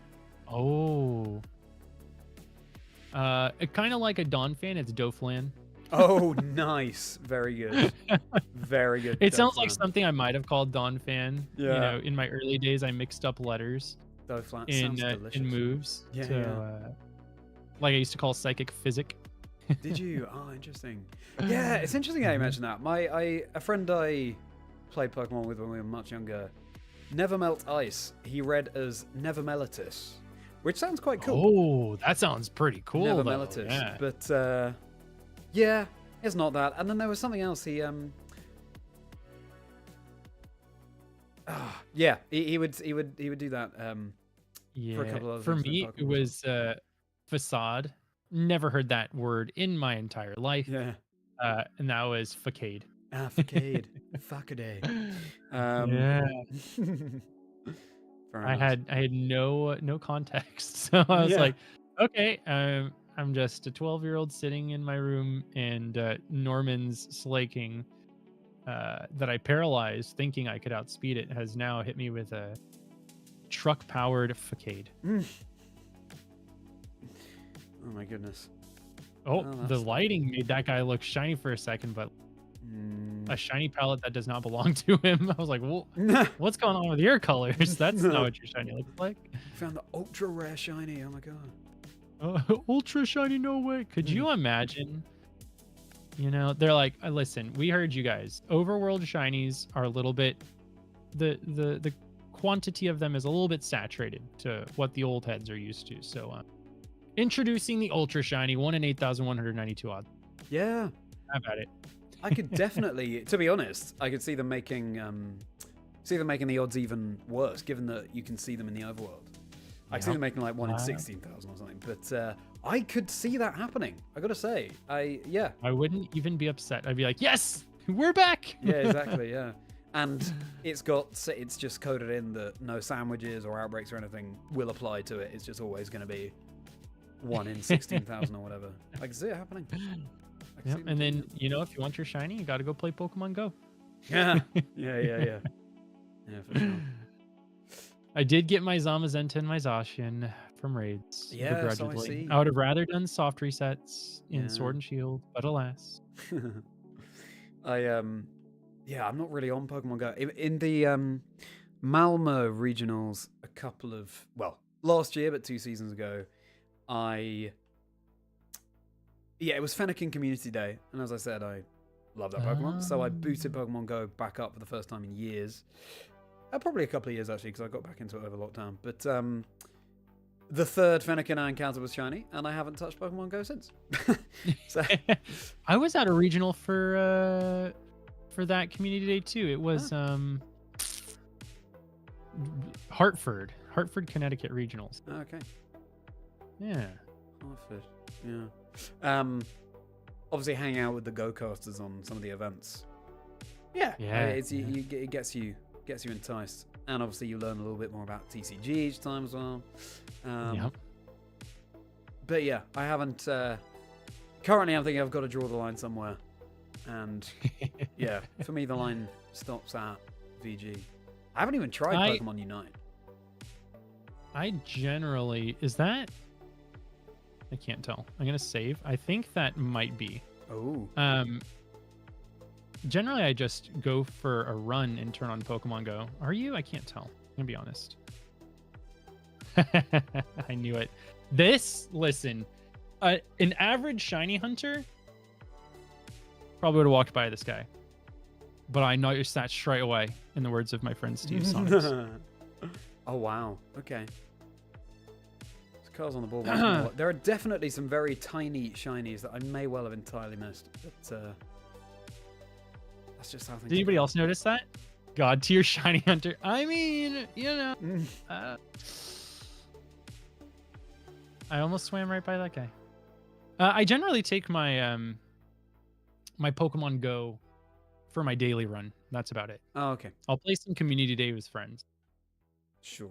Oh, this would actually be a cool ball for that. Do you think we can manage it? Let's try. What is going on with these odds? By this point, I'm supposed to have found twice the number of shinies you have, but you found at least as many as me. Sounds like more. Yeah, definitely more, actually. Oh, I wasted that. Okay. And it woke up. Insult to injury. How are our types looking? Actually, pretty decent. Not, honestly, it could be way worse. And this Pokemon evolves into one of my favorite Pokemon of this generation. So that's pretty cool. Oh, wow. Stares at Sparkly Sandwich. MCT, shut up. Shut up.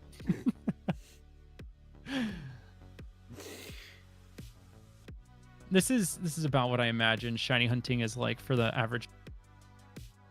I imagine. Uh-oh. I'm just gonna waste all these. I did save, but we can just get these back, right? Yeah.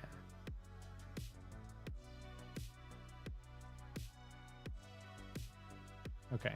I guess I'll save one for later. I cannot wait to eventually see the Pokemon that we've got on our teams. This is my first one of this Pokemon on the Scarlet file. Yeah. So that's pretty cool. Yeah, very nice. Well, wow. Can this one be marked? That'd be pretty cool.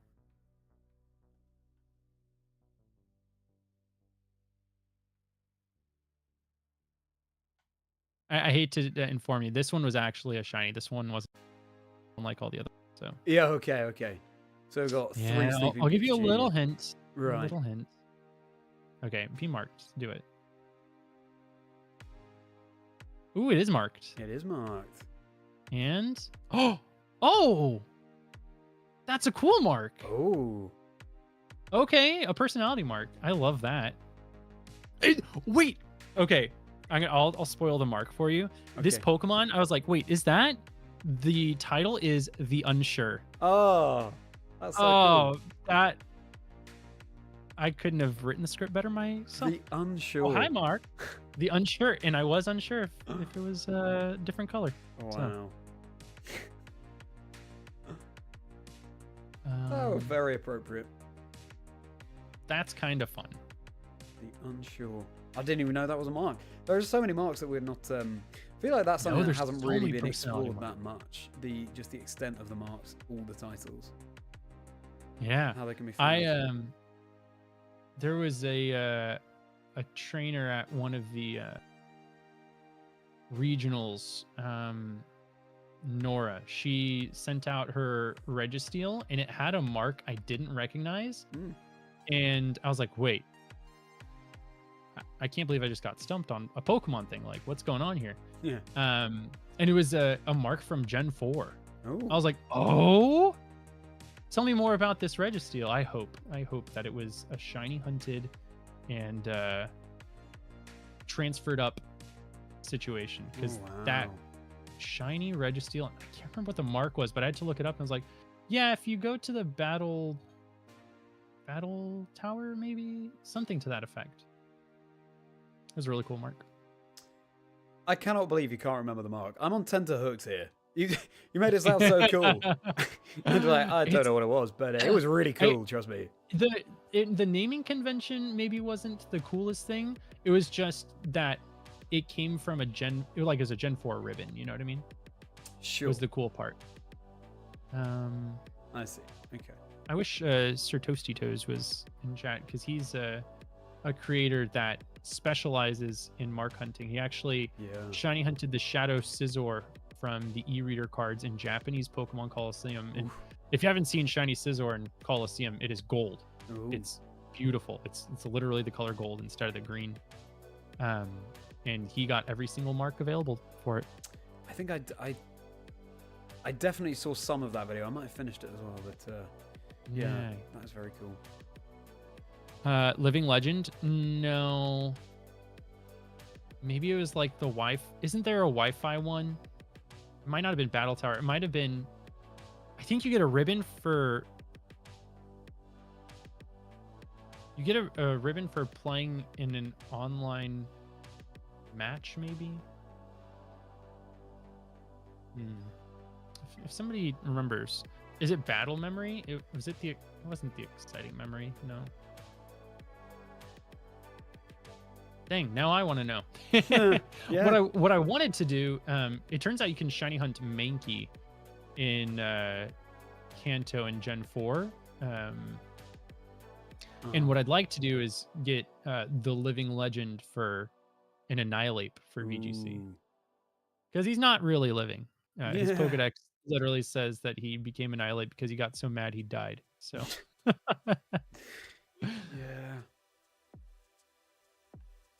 Yeah, I filmed a skit that I'm yet to edit and release, but I will do maybe even tomorrow, about an Annihilate in anger management. So look forward to that one. That sounds amazing. Oh, okay, nice. no more said, but I will say that I already have about 2 of this. Wait, I'm going to. That's good. That's good. What just happened then? That's a good thing. Gonna re-encounter for the photo. All right. Do I really want to be over here for types? Probably not. All right. I don't think I've hunted at all in this part. No, I haven't.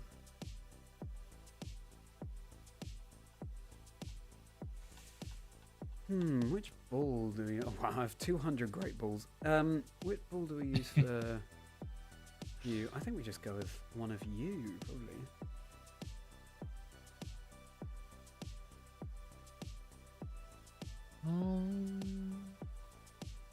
Oh, if you were a different color, I'd. Okay, consider it. Next time I see you, consider being a different color. You are very cute.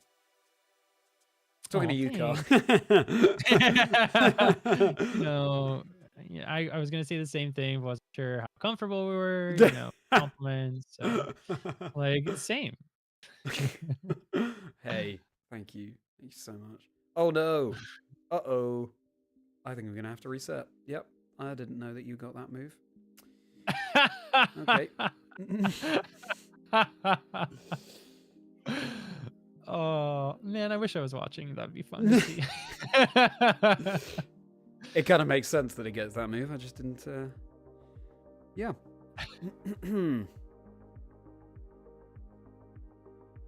I'm now having that cognitive dissonance of I did save just before that shiny, didn't I? Oh, I love that. It's like knee-jerk reaction for me to save before any encounter, and then I'm like, wait, did I do it this time? Yeah, it's like, exactly. Of course, it's the same for me, but yeah, you just yeah, your mind plays tricks on you. Yep. Oh, I did save. Now please respawn. Thank you.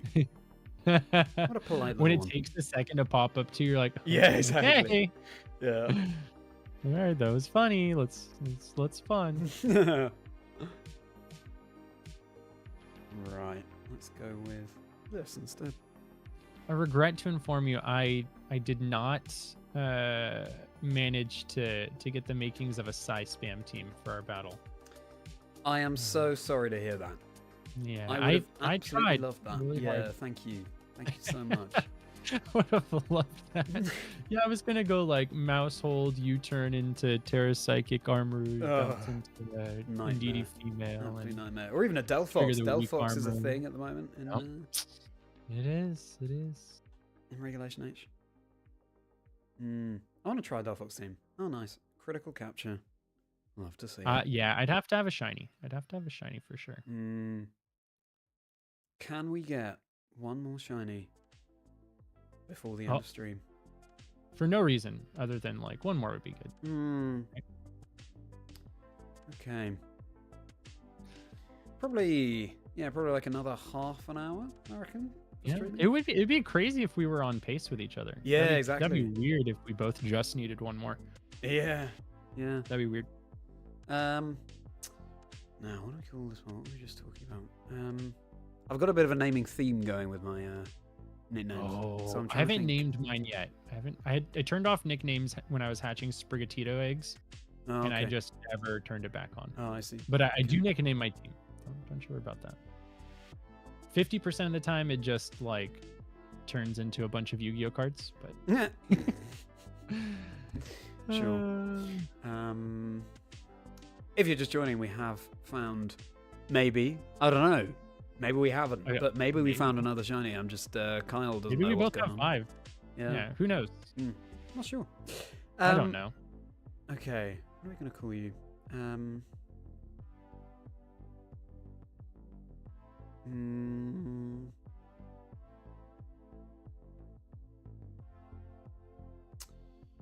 What were we talking about at that point? If anyone has any suggestions for nicknames for what we may or may not have found, then do let me know. What have we been talking about recently, Kyle? What can I call this thing? I would just name it maybe. Maybe. Maybe I found a shiny. Maybe I didn't. I don't know. Yeah. What did it sound like? Yeah. We will go. Okay, we'll just go with this.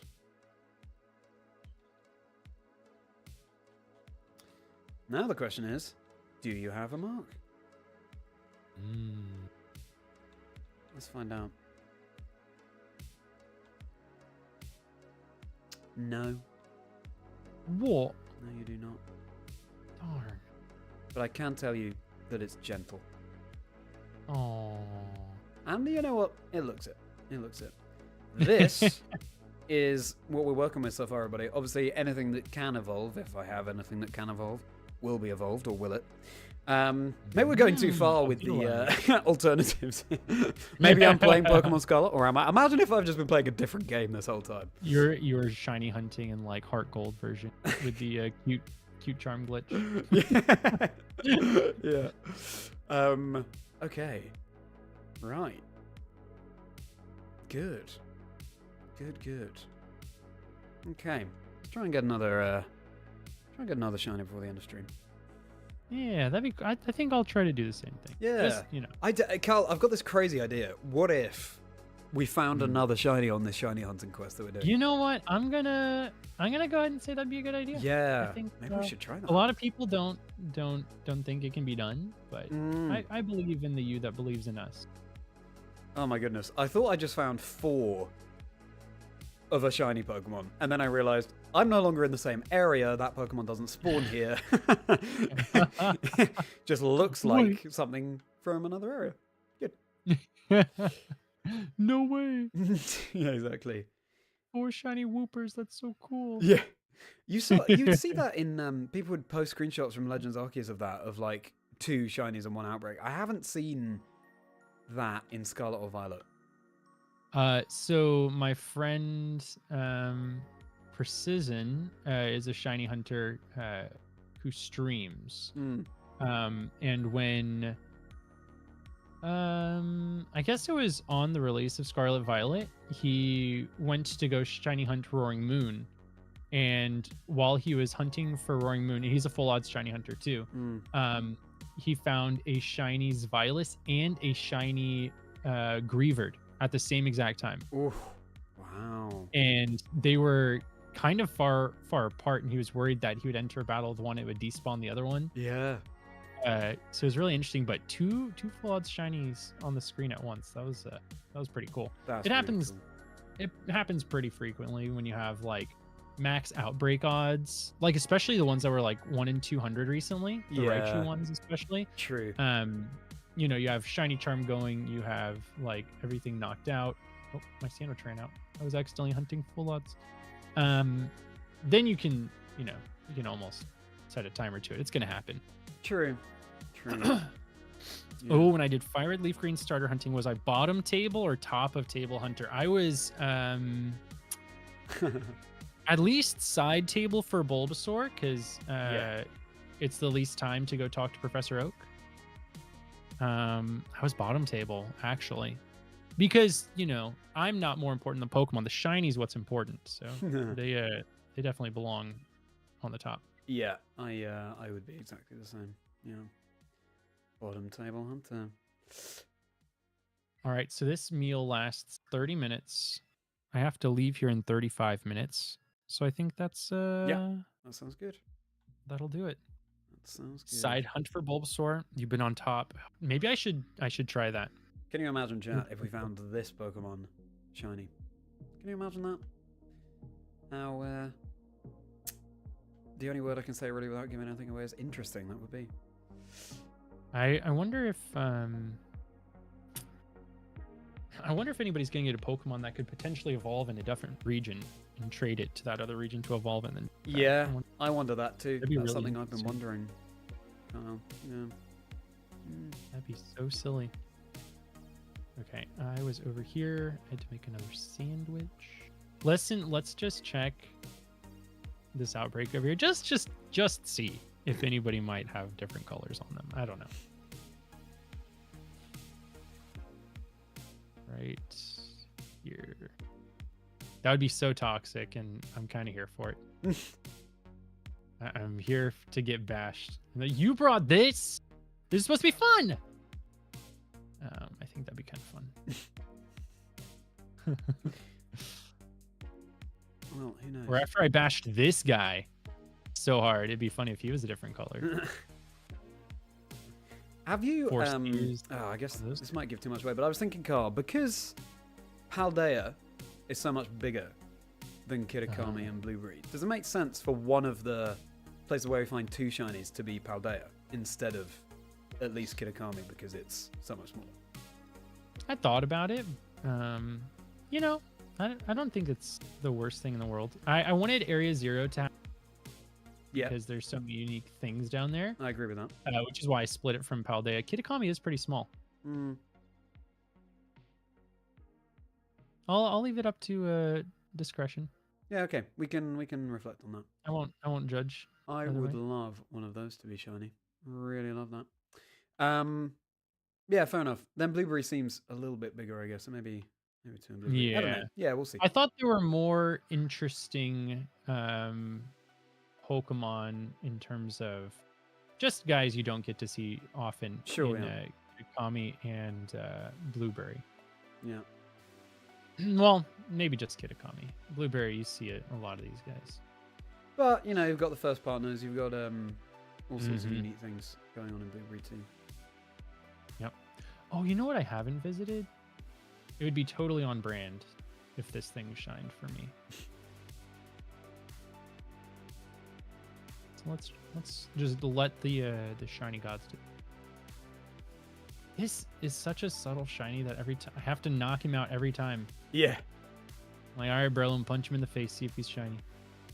I ran into a Pokemon I was nowhere near. It's very funny. This guy I used in 2013 VGC.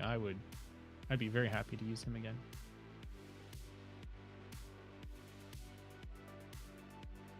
That is blue. Okay. Why? I didn't even know these guys spawned over here.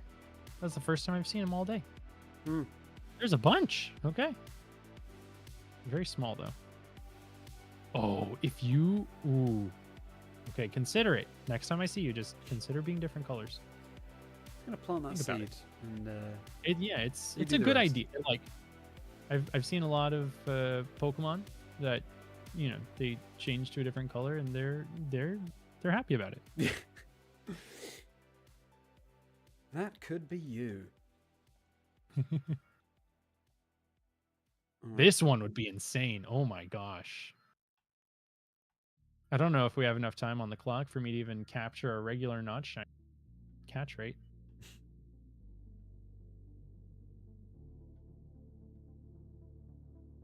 I know, reversed. I can't help but just like daydream about it a little bit. And I'm seeing a lot of it. I'd be very happy. And I've taken it to regionals a couple times.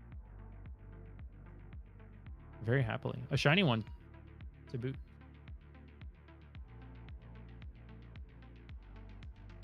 Okay, this is where we go for the on-brand opportunity, I think. Very small space in which it can actually appear. How do I get into that area? Let's find out.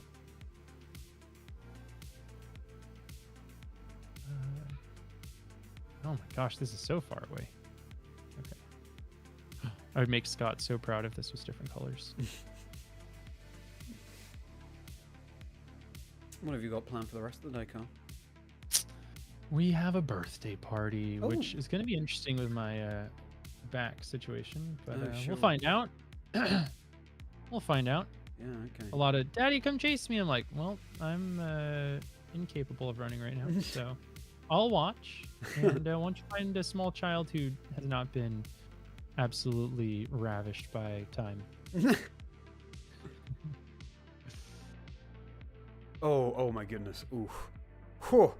I thought I just found a dream shiny then. You got Shinoed? I got Shinoed, yeah. It was kind of looking down and it made the color of its head look a bit darker than normal. And I was like, hang on a second. Ooh. Hang on a second. Oh. Ooh. Okay. Well. Maybe next time. Yeah. Just plant that seed. Yeah. Make yourself a TM accomplished. What? I'm not in a union circle. Why did that happen? I just accomplished a Blueberry quest that said I made a TM. What is going on? Okay. Thank you, I guess. That was bizarre. You know when you see you see something in the distance in the game and it's like, what Pokemon is that? Are you a shiny? I've never seen you, and then it turns out it's a trainer. That's what happens to me a lot. My friend Arlie, she had a short that she put out, and it's just a series of her thinking that inanimate objects are shinies. It's so good. It's so good. Yeah, we've all been there. She's like, wait, Snorlax is back in the game? Oh, that's a rock. Yeah, the number of rocks I could have sworn were shiny. Yeah. Nothing will ever... Well, currently I don't foresee anything beating Dallas's Lickitung. Lickitung? That's so good. I guess it was Pilus. Oh, that's what it was. Matt was hanging out with Dallas at one of the Go Fest things and found a shiny Lickitung, and he gives the phone to Dallas. He's like, "Can you tell me what that is?" And he was like, "Looks like a Piloswine." So good. If there weren't a massive ocean in the way, it'd be, I'd love to meet you guys, hang out with you guys again, some point. IRL shiny hunts, man. Yeah, exactly. It's been a nice part of, I was going to travel out to that regional anyway. So yeah, we'll just shiny hunt on that Saturday night. My favorite is to shiny hunt, maybe grab a beverage or dinner or something like that. And everybody's got like a DS on their side. Yeah. Just like going back and forth while we're chatting. The dream. Yeah. Sounds yep. Good. Sounds good. For that, I had that stretch of like 4 or 5, I think it was 4 regionals in a row, where I went 6-3. Oh. And I remember at one of the tournaments, I ended up going 6-3 because in round 9, there was a disconnect caused by my opponent handling their switch. But they were like, "Well, you go to sudden death." Oh. And I was like, "Okay, I don't understand that, but that's fine." And it was a 50-50 lead because he had Dark Urshifu. It's like, well, Sucker Punch knocks out. If I protect, Wicked Blow could get me. If I swap, it was a really difficult one, and it's first Pokemon who's knocked out, and ended up losing that. And I was like, all right, I'm in the worst mood of my life. And took my DS to the hotel bar and just shiny hunted, got a burger, drank a couple whiskey and cokes, and I was like, all right, I'm over it. Yeah. We're good now. We're copacetic. It happens. So I was partly gasping so dramatically because of that tail. It just happened to come at the right time. But also I might have just found something quite interesting. Quite special. You might have a sixth one. Are you still on the original team? Carl, I'm on a second team right now. I'm getting ready for the next time that we do this is team 2. Yeah. I can't believe you're only on team 2. Yeah, I'm on my 3rd team. This is my 14th shiny, my friend. Yeah, it's great. We played that game so well. Didn't even realize we were building multiple teams. I think I'm going to go for one of you for this one. Oh, I just ran into a Pokemon I didn't see. If that was shiny, that'd be so apropos. I have... All right. How are you feeling about the 6 friends? The 6 friends?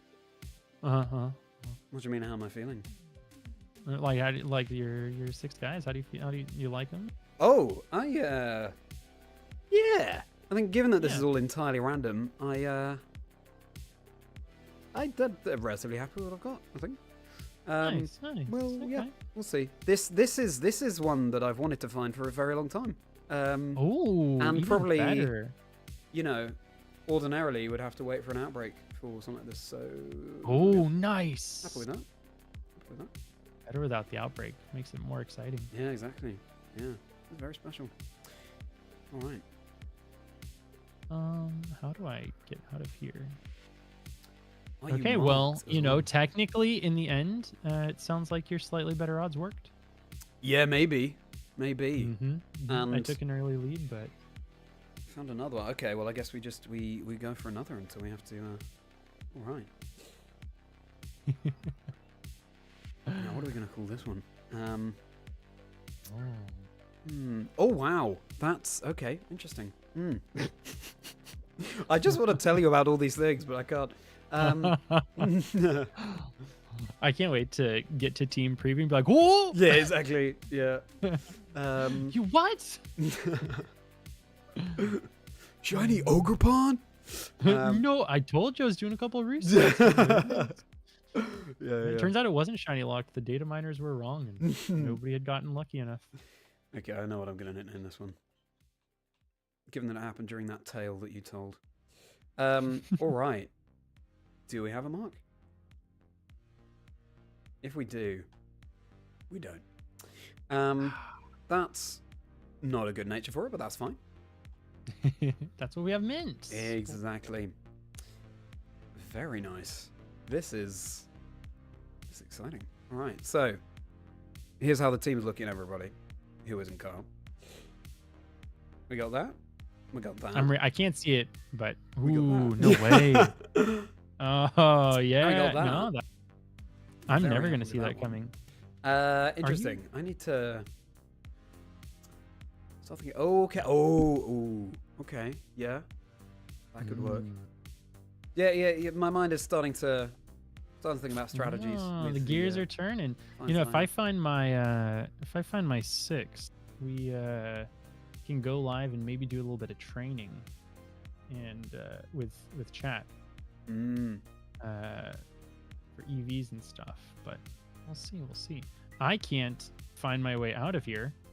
Again, I'm once again in a place where I can't find the exit.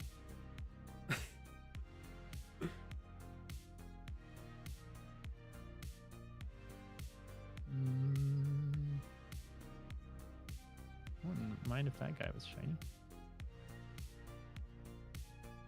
All right.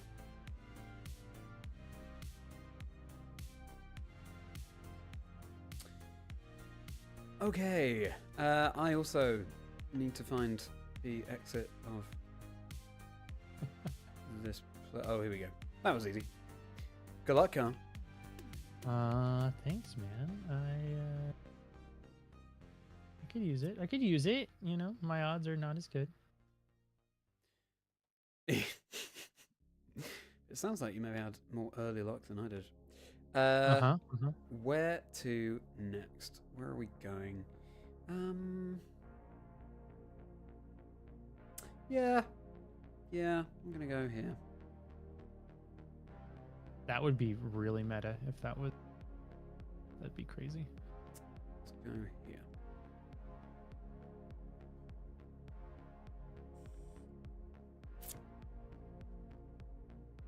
These two are such subtle shinies that I'm pretty sure I wouldn't even notice them. Even though I noticed that other one. Okay, we're out. I found the exit. Yeah, I feel like Now there's unstoppable. a chance that, especially with a Pokemon like Floette or something, which is so tiny, Oh, definitely a Walked chance straight that by one. one of those was shining. Yeah. We'll never know.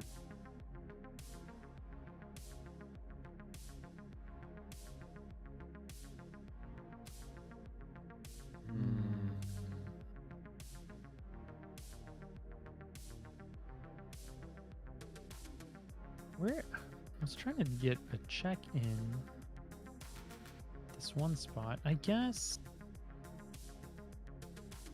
I'd have a massive weakness to this one type, but it's just possible that Charlie didn't find that type, which would be very interesting. Now that's interesting. Okay.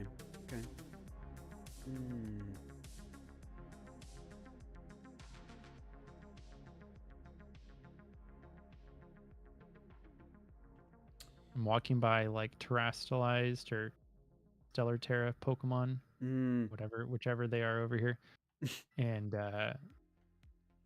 those would be full odds since they're determined when you boot up the game. Oh right, yeah. So that'd be kind of interesting. Yeah, I've never found a shiny Terra Pokemon in the wild. I accidentally found one. I was looking for shiny Paldean Wooper as part of my DTQ. I had Clodsire on there.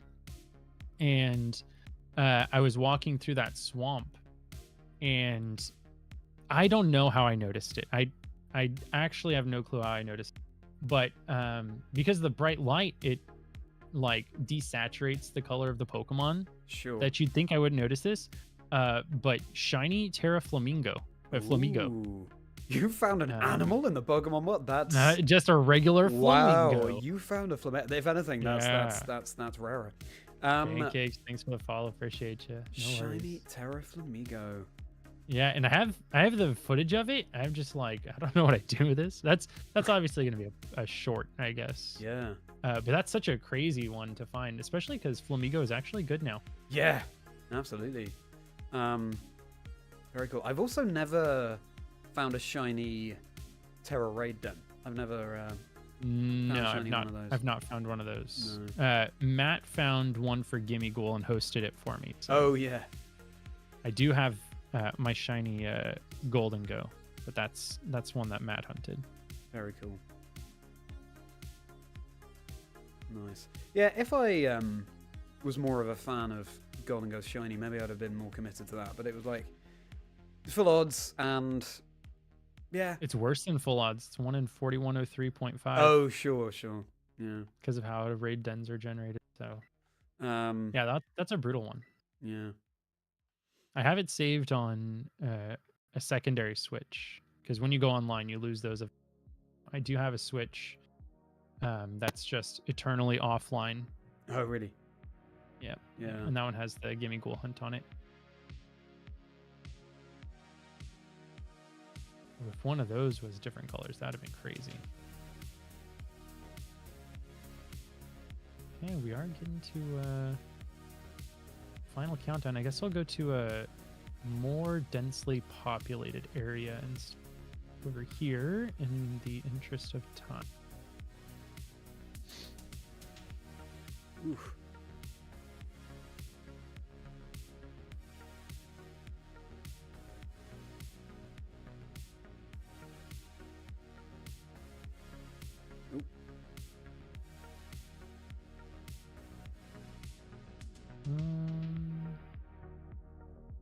There's a couple guys over here that'd be really.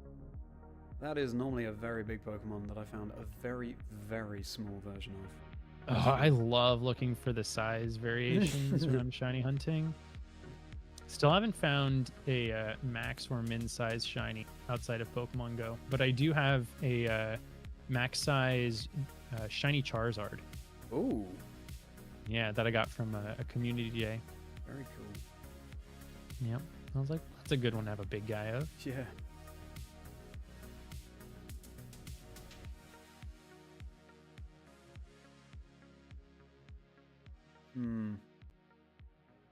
Okay, what? So we've got like for about 5 more minutes of. I'm gonna go until the end of this sandwich, which I think is 10 minutes. Okay, cool. Great. That sounds good. 10 minutes, 35 seconds.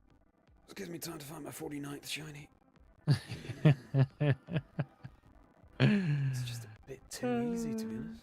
Yeah, it is. It is. Now you understand why I just prefer 8192 shiny odds. I think we can all see this was a brilliant example of why on Monday I'll be in Heart Gold, Soul Silver, Platinum, and Black 2, White 2. Did you miss any shiny? Yes, we're down to our last one. It was a remarkably subtle shiny too. I was a little bit surprised that I noticed it. You're here with the down to your player last difference. one, did you say? Well, yeah, for the 4th team, right?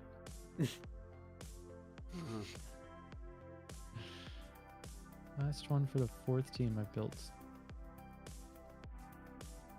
Or maybe first, I don't know. Yeah. I don't know. Yeah. I've lost count. It's just so many shinies. You know?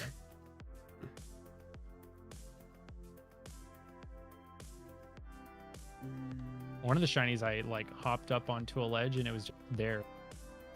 I was like, "Whoa, hey, how are you doing?" There's some funny stuff happening. That's the same one that fell off a cliff, and I was like, no, wait. Oh, this would be a sick one. Oh.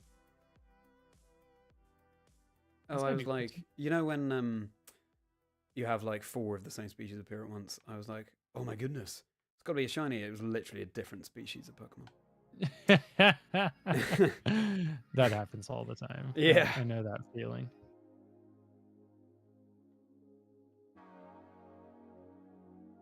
This guy being different color would be pretty cool. Even if it's a dupe, I just like battling with it.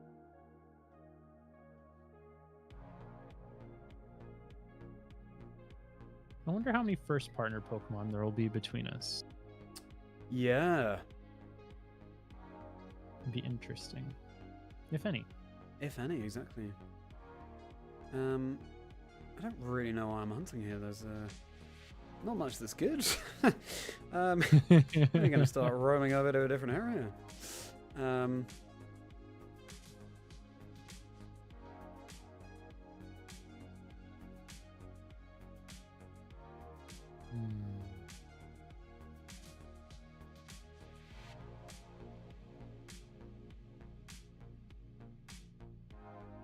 Will this be the first meal where I don't find a shiny? Because I've found 1 shiny for every meal. So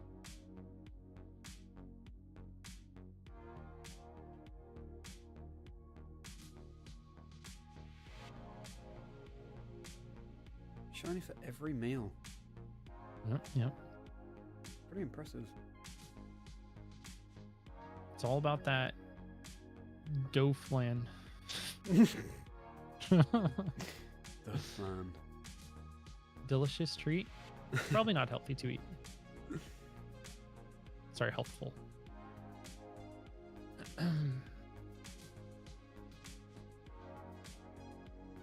Oh, dude, can you just change colors really? Just pretend you were different colors the whole time. It makes you wonder, doesn't it? Now that we can change natures, we can change IVs. No, if they ever do that, Yeah. I'm gonna be sick. Yeah. I'm like, well, I always knew my Pokemon journey was gonna end here. I don't think they will. I can get it for competitive stuff. If anything, I'm surprised we didn't see it in Generation 9, but if they need to start doing or I hope at some point they start doing an EV reducer. It's kind of or an IV reducer. It's kind of they've got it. They're acknowledging we had like introduced. Right? They're like they recognize Trick Room as a strategy on the dev side. It's like you have to know that we want them as slow as possible, right? You have to know that. And you've got it right there. You've got the guy with the bottle caps. Just when we all, it seems like the community just all at the same time decided exactly what it would be called. They're like, yeah, make a rusty bottle cap. We've all said it. Right. Yeah. Like, make it 0. I guess though, then it's a question of, do we really want to be sort of making a Pokemon worse? Is that a weird sort of concept? I can imagine they could have like a goofy NPC to go alongside, like Carolus. Oh yeah. Shields who put the fossils together wrong. Yeah, you just got a goofy guy's like, yeah, I can make him worse at this thing. Yeah, and he's just like a quirky guy, and nobody understands him. Like, there's some cool lore they could build around, I think. Yeah, that's a good point. To be honest, though, also the idea of changing natures is a strange one too. So it is. They actually don't even change the nature. True. So True. It is a little bit funny. You have people who are like, yeah, I made my Gyarados adamant, but the pinch berry that I intended to work did not work because he was actually a calm Gyarados when I found him. And totally forgot that regardless of how his stats look, he still doesn't like sour berries. Yeah, of course. A good point. So I think that's interesting. That's a nice thing to keep intact when modifying. Yeah, that's a good point.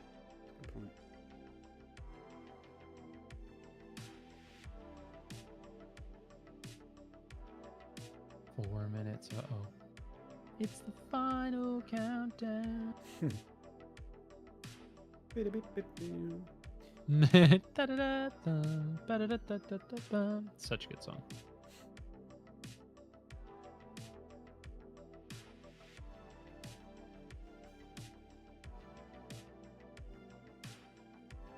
I can't remember the last time I was in this place. I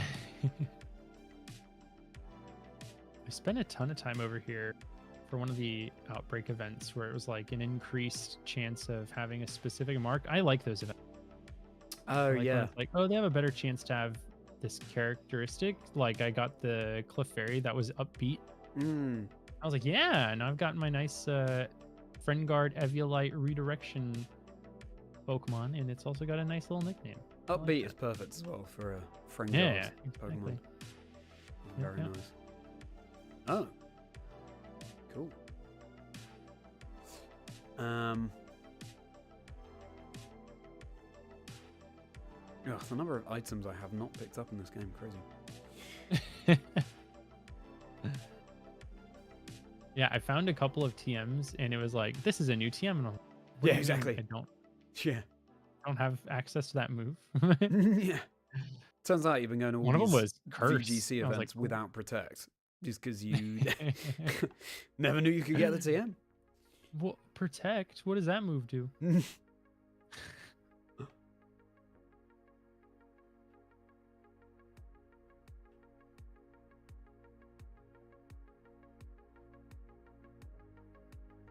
All right, if any one of you wants to shine just so I can be done today, that'd be cool.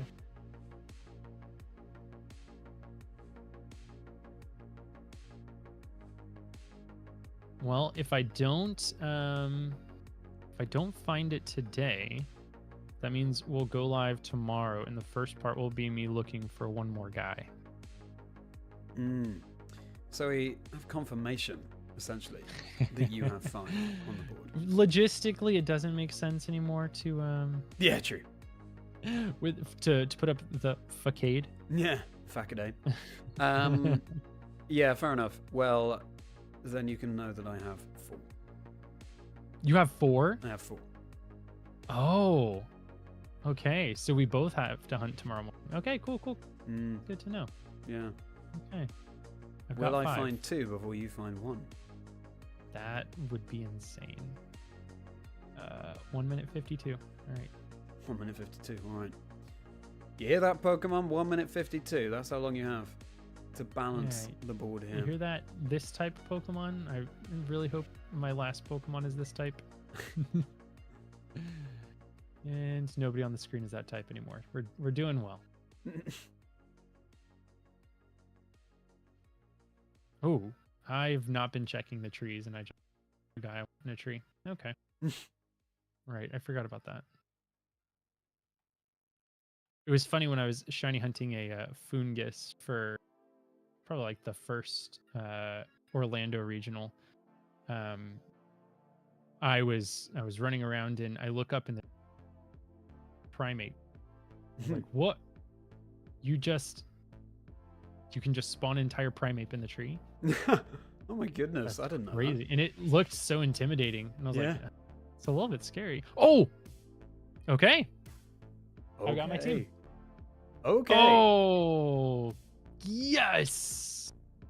At the last minute as well. Wow. Oh, cool. Okay. That's such a good one.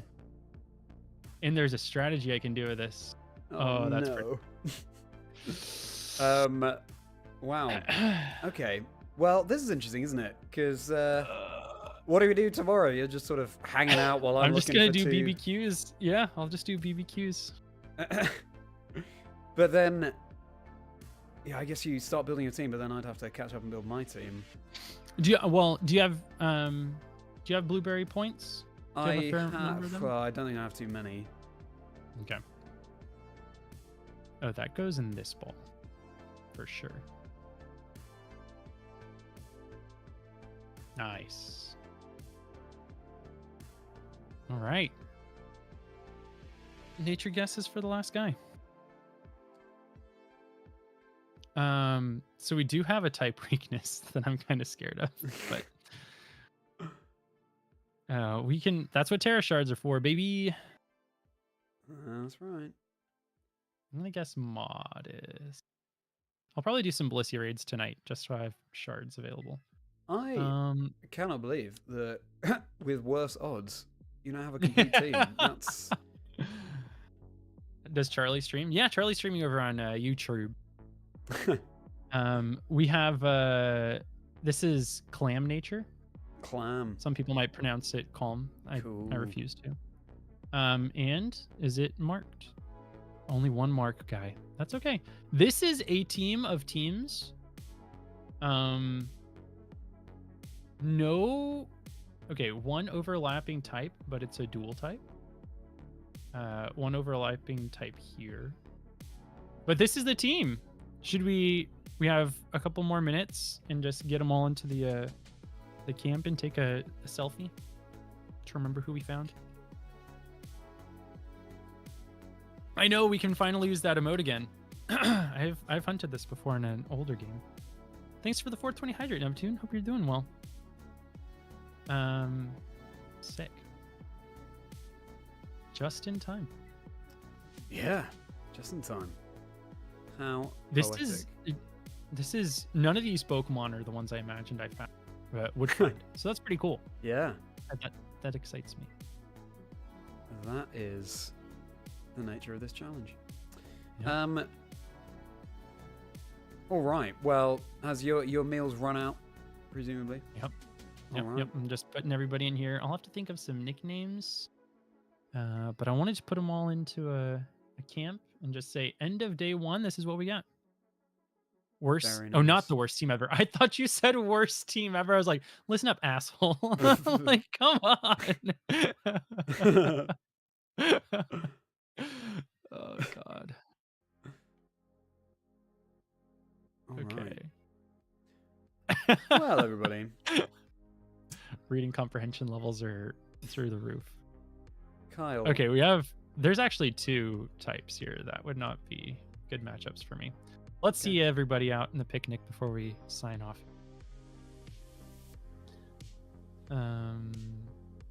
This is not bad. Wait, we have two color groups. Do you guys see this? We have two different colors. That's kind of funny. That's fun. Wait, what generations do we have? Is everybody from a different generation? Yeah. Every single Pokemon is from a different generation. Oh, nice. That's pretty cool. I have already doubled up on one generation at least. Yeah. How do you get a good picture? Oh, can I whistle? So, if you're just tuning Okay. in, everyone, we've reached the end of the stream. But Kyle has found 6 Pokemon already, 6 Shinies already. I still have 2 left to get. But we'll be streaming tomorrow, and 4 p.m. UK time is when we'll be starting. Finding 2 more Shinies hopefully, and then getting into the battle. And we have no idea what each other has found. We're going to be building the teams as far as possible, and then we will have the reveal of who's got what, and it's going to be closed team sheet. We're going to be bringing all 6. I wonder if I can do anything interesting with these guys. Maybe. Yeah. Are they talking to each other? Oh, gosh. So this is where the real Pokemon is out, when all the Pokemon are interacting. Oh, we're going to be gosh. bringing all 6 to the battle, unlike standard VGC rules, just so they all have a chance to shine, quite literally. And so, the quest will continue tomorrow. I've been riding around, hoping that we'll have another appearance, but I don't think so. So, all right. see you tomorrow. Well, guys, All right, I'll then. be back again 10 a.m. Central Time. Same time, same place. I'm just going to be grinding Blueberry Academy. If you guys want to jump in with me, cool. I could use the resources for regionals and stuff too, not only this challenge. So Yeah, true. yeah, appreciate you guys coming out. I know I don't stream Scarvi very much, so those of you who came out and chilled with me, thank you so much. And likewise. Thank you, everyone, for thanks for joining me, Charlie. hanging out this Saturday. Thank you, Carl. It's been a blast, as always, and I'm looking forward to tomorrow. And yeah, I'll be honest, I think we found those shinies quicker than I thought. So maybe we will be able to get over to the actual battling tomorrow, which will be which is going to be a hoot. So, thank you, Carl.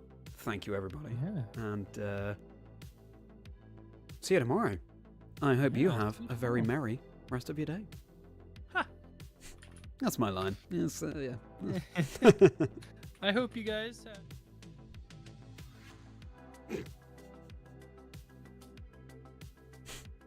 Perfect. Yeah, that's.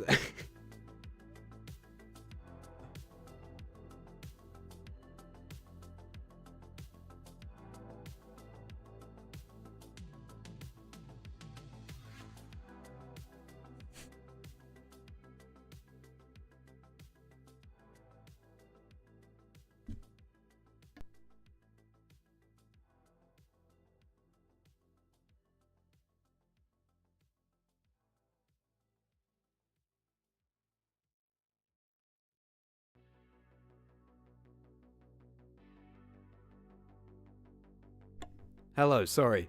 I realized you couldn't hear me.